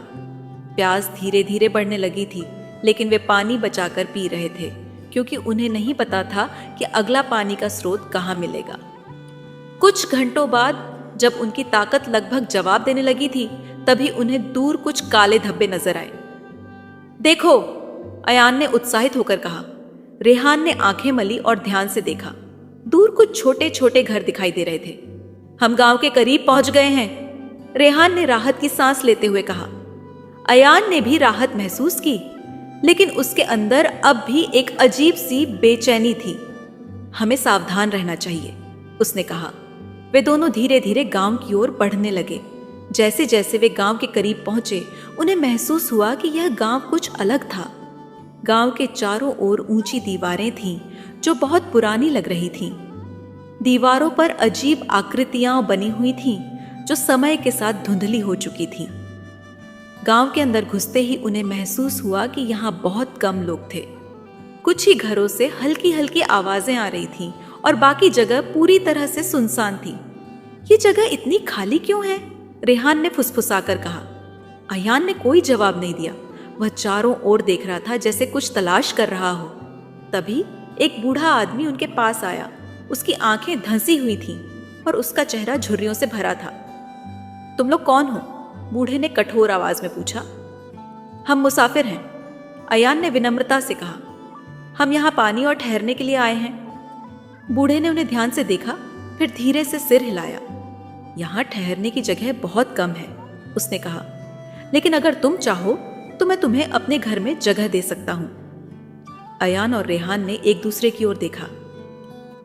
हम आभारी होंगे, अयान ने कहा। बूढ़ा आदमी उन्हें लेकर गांव की एक संकरी गली से होकर जाने लगा। गली के दोनों ओर पुराने मकान थे, जिनकी दीवारें अब झड़ने लगी थी। ऐसा लग रहा था कि यह गांव कभी बहुत समृद्ध रहा होगा, लेकिन अब यह धीरे धीरे खत्म हो रहा था। यह जगह इतनी वीरान क्यों लग रही है? रेहान ने धीरे से पूछा। बूढ़े आदमी ने कोई जवाब नहीं दिया। कुछ देर बाद वे एक छोटे से घर के पास पहुंचे। यह घर भी उतना ही पुराना था जितना बाकी गांव। अंदर आओ, बूढ़े ने कहा। वे दोनों घर के अंदर गए। घर में बहुत कम सामान था, बस एक पुराना लकड़ी का बिस्तर, एक मिट्टी का चूल्हा और कुछ पुराने बर्तन। बूढ़े ने उन्हें बैठने का इशारा किया और खुद भी एक पुरानी चौकी पर बैठ गया। यह गांव पहले ऐसा नहीं था, बूढ़े ने अचानक कहा। अयान और रेहान ने उसकी ओर देखा। कई साल पहले यहाँ बहुत सारे लोग रहते थे। ये एक संपन्न गांव था, लेकिन फिर कुछ ऐसा हुआ जिसने सब कुछ बदल दिया। क्या हुआ? अयान ने पूछा। बूढ़े ने गहरी सांस ली। यह सब एक पत्थर से शुरू हुआ, उसने कहा। अयान और रेहान तुरंत सतर्क हो गए। कैसा पत्थर? रेहान ने पूछा। एक रहस्यमयी पत्थर, बूढ़े ने कहा। कई साल पहले गांव के कुछ लोगों को यह पत्थर एक पुरानी गुफा में मिला था। उन्हें लगा कि यह कोई साधारण पत्थर है, लेकिन जब उन्होंने इसे गांव में लाकर रखा तो अजीब घटनाएं होने लगी। कैसी घटनाएं? अयान ने धीरे से पूछा। लोग अचानक गायब होने लगे। अयान और रेहान के रोंगटे खड़े हो गए। गायब? रेहान ने हैरानी से पूछा। हाँ, बूढ़े ने कहा। कुछ लोग रात को सोने गए और फिर कभी नहीं लौटे। कुछ लोग जंगल में गए और वापस नहीं आए, और जो बचे वे इतने डर गए कि उन्होंने गांव छोड़ दिया। तो फिर यह पत्थर कहाँ है? अयान ने पूछा। बूढ़े ने उनकी ओर देखा। किसी ने उसे गुफा में वापस रख दिया, उसने कहा, और तब से गांव में शांति है, लेकिन अब बहुत कम लोग यहां बचे हैं। अयान ने धीरे से अपनी जेब में पड़े पत्थर को छुआ। क्या यह वही पत्थर था? क्या वह गुफा अब भी यहां है? रेहान ने पूछा। बूढ़े ने कुछ देर सोचा, फिर कहा, हाँ, लेकिन कोई वहां नहीं जाता। हम जाना चाहते हैं, अयान ने तुरंत कहा। बूढ़े ने चौंक कर उसकी ओर देखा। तुम पागल हो? उसने कहा। जो भी वहां गया वह कभी वापस नहीं आया। हमें वहां जाना होगा, अयान ने कहा। बूढ़े ने गहरी सांस ली। अगर तुमने ऐसा तय कर लिया है तो मैं तुम्हें रास्ता दिखा सकता हूं, उसने कहा। लेकिन याद रखना, वहां जो भी है वह किसी सामान्य चीज से जुड़ा हुआ नहीं है। अयान और रेहान ने एक दूसरे की ओर देखा। अब उनके पास कोई और रास्ता नहीं था। यह सफर अब और भी रहस्यमयी और खतरनाक होने वाला था। बूढ़े आदमी की आंखों में हल्की झिझक थी। वह जानता था कि यह गुफा कोई साधारण जगह नहीं थी, लेकिन अयान और रेहान का हौसला देखकर वह समझ गया कि अब उन्हें रोकना मुश्किल होगा। उसने गहरी सांस ली और धीरे से कहा, अगर तुम सच में वहां जाना चाहते हो तो तुम्हें सावधान रहना होगा। गुफा सिर्फ एक जगह नहीं, बल्कि एक रहस्य है। अयान ने बूढ़े आदमी की आंखों में देखा। हमें जाना ही होगा। हमें यह जानना है कि आखिर इस पत्थर का सच क्या है। बूढ़े ने सिर हिलाया। ठीक है, लेकिन रास्ता आसान नहीं होगा। यह गुफा गांव से कुछ दूर पहाड़ों के पीछे स्थित है। वहां तक पहुंचने में हमें आधा दिन लगेगा। तो हमें तुरंत निकलना चाहिए, रेहान ने कहा। बूढ़े आदमी ने अपने पुराने कपड़े ठीक किए और एक लकड़ी की छड़ी उठाई। मेरे साथ आओ, उसने कहा और दरवाजे से बाहर निकल गया। अयान और रेहान भी उसके पीछे चल पड़े। गांव के तंग रास्तों से गुजरते हुए वे बाहर की ओर बढ़े। अब सूरज धीरे धीरे पश्चिम की ओर झुकने लगा था, जिससे हवा थोड़ी ठंडी हो गई थी। गांव के बाहर निकलते ही रास्ता और भी वीरान हो गया। चारों ओर सूखी झाड़ियां और बड़े बड़े पत्थर फैले हुए थे। दूर दूर तक कोई इंसान नहीं दिख रहा था।